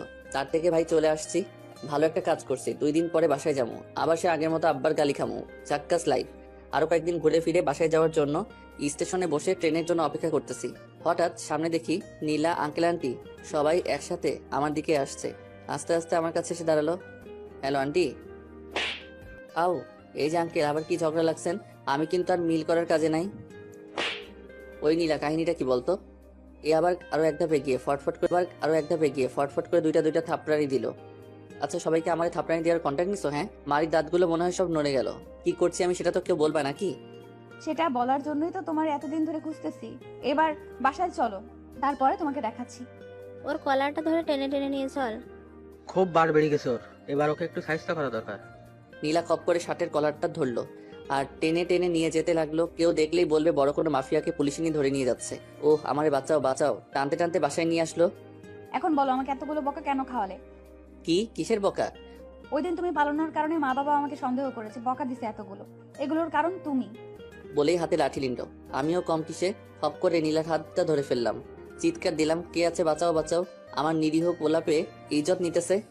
চুপ, ড্রামাবাজি থামাও। আর শোনো, হ্যাঁ বলো। তোমার বাড়ির ঠিকানা দাও, একদিন বেড়াতে যাব। কিরে, 1 মিনিটেই রাগি থেকে এত নরম সুর, মতলব কি? এই কি বিড়বিড় করছো? ঠিকানা দাও। সুন্দরী মাইয়া এত নরম সুরে বললে তো জীবনটাই দিতে পারি। আর তুই তো ঠিকানা চাইছো। এই বলে ঠিকানা দিয়ে দিলাম। এই রে, হঠাৎ ঠিকানা কেন, কারণ কি? আর চাইলো আমি দিয়ে দিলাম, নাকি বাপের টাকা চুরি ধরিয়ে দিবে বাবাকে? ওই মনে মনে বিড়বিড় করতে হবে না, কাজ শেষ আমার। চলো ঘুরে আসি। রহস্যময় হাসি দিয়ে বলল নীলা। চলো, বহুদিন পর একসাথে। দাঁড়াও, আব্বুকে একটা সংবাদ দিয়ে আসছি। নীলা আসতে গাড়ি নিয়ে তখনই ভোর দৌড় দুজন। কতদিন এসে একটা সুন্দর জায়গায় নামলাম। দুজন ঘুরতে ঘুরতে বিকাল হয়ে গেছে, তবুও নীলা ফিরে যাওয়ার কথা বলছে না। খালি একটু পরপর ফোনে কি যেন দেখে। দূর, ভাল লাগে না। নীলা আমাকে ভালোবাসে কিনা পরীক্ষা করা যাক। যেইভাবে সেই কাজ। একটা মেয়ে হেঁটে যাচ্ছে, তাকে দেখিয়ে নীলাকে উদ্দেশ্য করে, এত সুন্দর মায়াটারে বউ বানাতে পারলে ফাইজলামও সব ছেড়ে দিব। বলতেই তখনই নীলার আগে একটা লোক নিয়ে এসে খপ করে কলার ধরে ফেললো। এই রে, মেয়ে কি রাগী নাকি শান্ত, কিছু বোঝা যায় না। চল তুই গাড়িতে উঠ, তো সময় শেষ। কিসের সময় শেষ? আমি মানে এবার বিয়ে না করেই মরে যাব। গাড়ি নিয়ে বাড়ি পৌঁছে গেলাম, কিন্তু এটা কার? পুরো বাড়ি লাইট ফুল দিয়ে সাজানো। ওই নীলা, তোমার কি বিয়ে? আজকেই। ও, কিন্তু কার সাথে? তোমার সাথে আমার বিয়ে। কি? তুমি এইখানেই থাকো, আমি আসছি। ওই, আমাকে এখানে আটকে রাখলে কেন? যা বাবা, মাইয়ারা দেখে আমাকে ফেলেই চলে গেল। একটু পর, আরমান, এই পাঞ্জাবিটা পরে আমার সাথে আসো। আঙ্কেল, পাঞ্জাবি কেন? আজকেই তোমার বিয়ে, আর এখনই এটাই তোমার পালানোর শাস্তি। আপনি এই ছোট বড়টারে বিয়া দিয়ে সংসার নামক জেলখানায় বন্দি করিয়েন না। এই শাসলা ছেলে, কান ধরো। তুমি এখন জমিদার বাড়ির মেয়ে জামাই হবে। এসব ছেড়ে দাও ফাজলামো। এদিকে খুশিতে মনে মনে লাড্ডু ফুটতেছে। নীলার মতো সুন্দরী, তাও জমিদার বাড়ির মেয়ে, আমার মতো ফাজিলের বউ হবে? ওকে আঙ্কেল, কিন্তু সব ছেড়ে দিব, কিন্তু এভাবে বিয়ে করব না। কেন? ভালো খারাপ যেমনই হোক, আমার জন্মদাতা বাবা ও মাকে ছাড়া এইভাবে বিয়ে করতে পারি না। হ্যাঁ, আমি ফাজিল, কিন্তু এত খারাপ না যে পরিবারকে না জানিয়ে বিয়ে করব। বাহ বাহ, এই কথাতেই প্রমাণ হলো তুমি আমার মেয়ের যোগ্য জামাই। যোগ্য অযোগ্য জানি না আঙ্কেল, কিন্তু মা বাবাকে ছাড়া বিয়ে করব না এখন। তবে এটা ঠিক যে নীলাকে খুব করে চাই, বানামো। আমি যা বলি তাই হবে, এখন চলো। এক প্রকার জোর করে বাহিরে নিয়ে গেল। হায় হায়, এখানে তো দেখি নীলা শাড়ি পরে বসে আছে। পাশে তাকাতে দেখি অবাক। বিশ্বাস করেন, আমরা পোলা টাকা চুরি করার মতো ফাজিল হলেও তোমাকে না জানিয়ে বিয়ে করার মতো খারাপ না, মাফ করে দাও। আরে ফাজিল ছেলে, আমি সব জানি, পাস আর। আব্বা এখানে কি হবে? তাহলে কি নীলা এই জন্য ঠিকানা নিল? যাক, সারপ্রাইজটা বেশ ভালোই ছিল। এত সব সারপ্রাইজের ভিড়ে ভাবতে ভাবতে হারিয়ে যাচ্ছি। তখন ওই ফাজিল, বিড়বিড় না করে কবুল বল। ওমাগো, বিয়ের দিনে মাইর খেতে হচ্ছে। আমার আর নীলার বিয়ে দিয়ে দিল জোর করে। আর আমার কিন্তু নীলাকে হেভি লাগে। বাসর ঘরে ঢুকে দেখি নীলা ইয়া বড় ঘুমটা দিয়ে বসে আছে। আমি যেতেই আমার কাছে এসে আমার কলার ধরে। এই তুই কই চলে যাচ্ছিলি? কেন? হ্যাঁ, আমায় ফেলে? কেন ঘুরতে?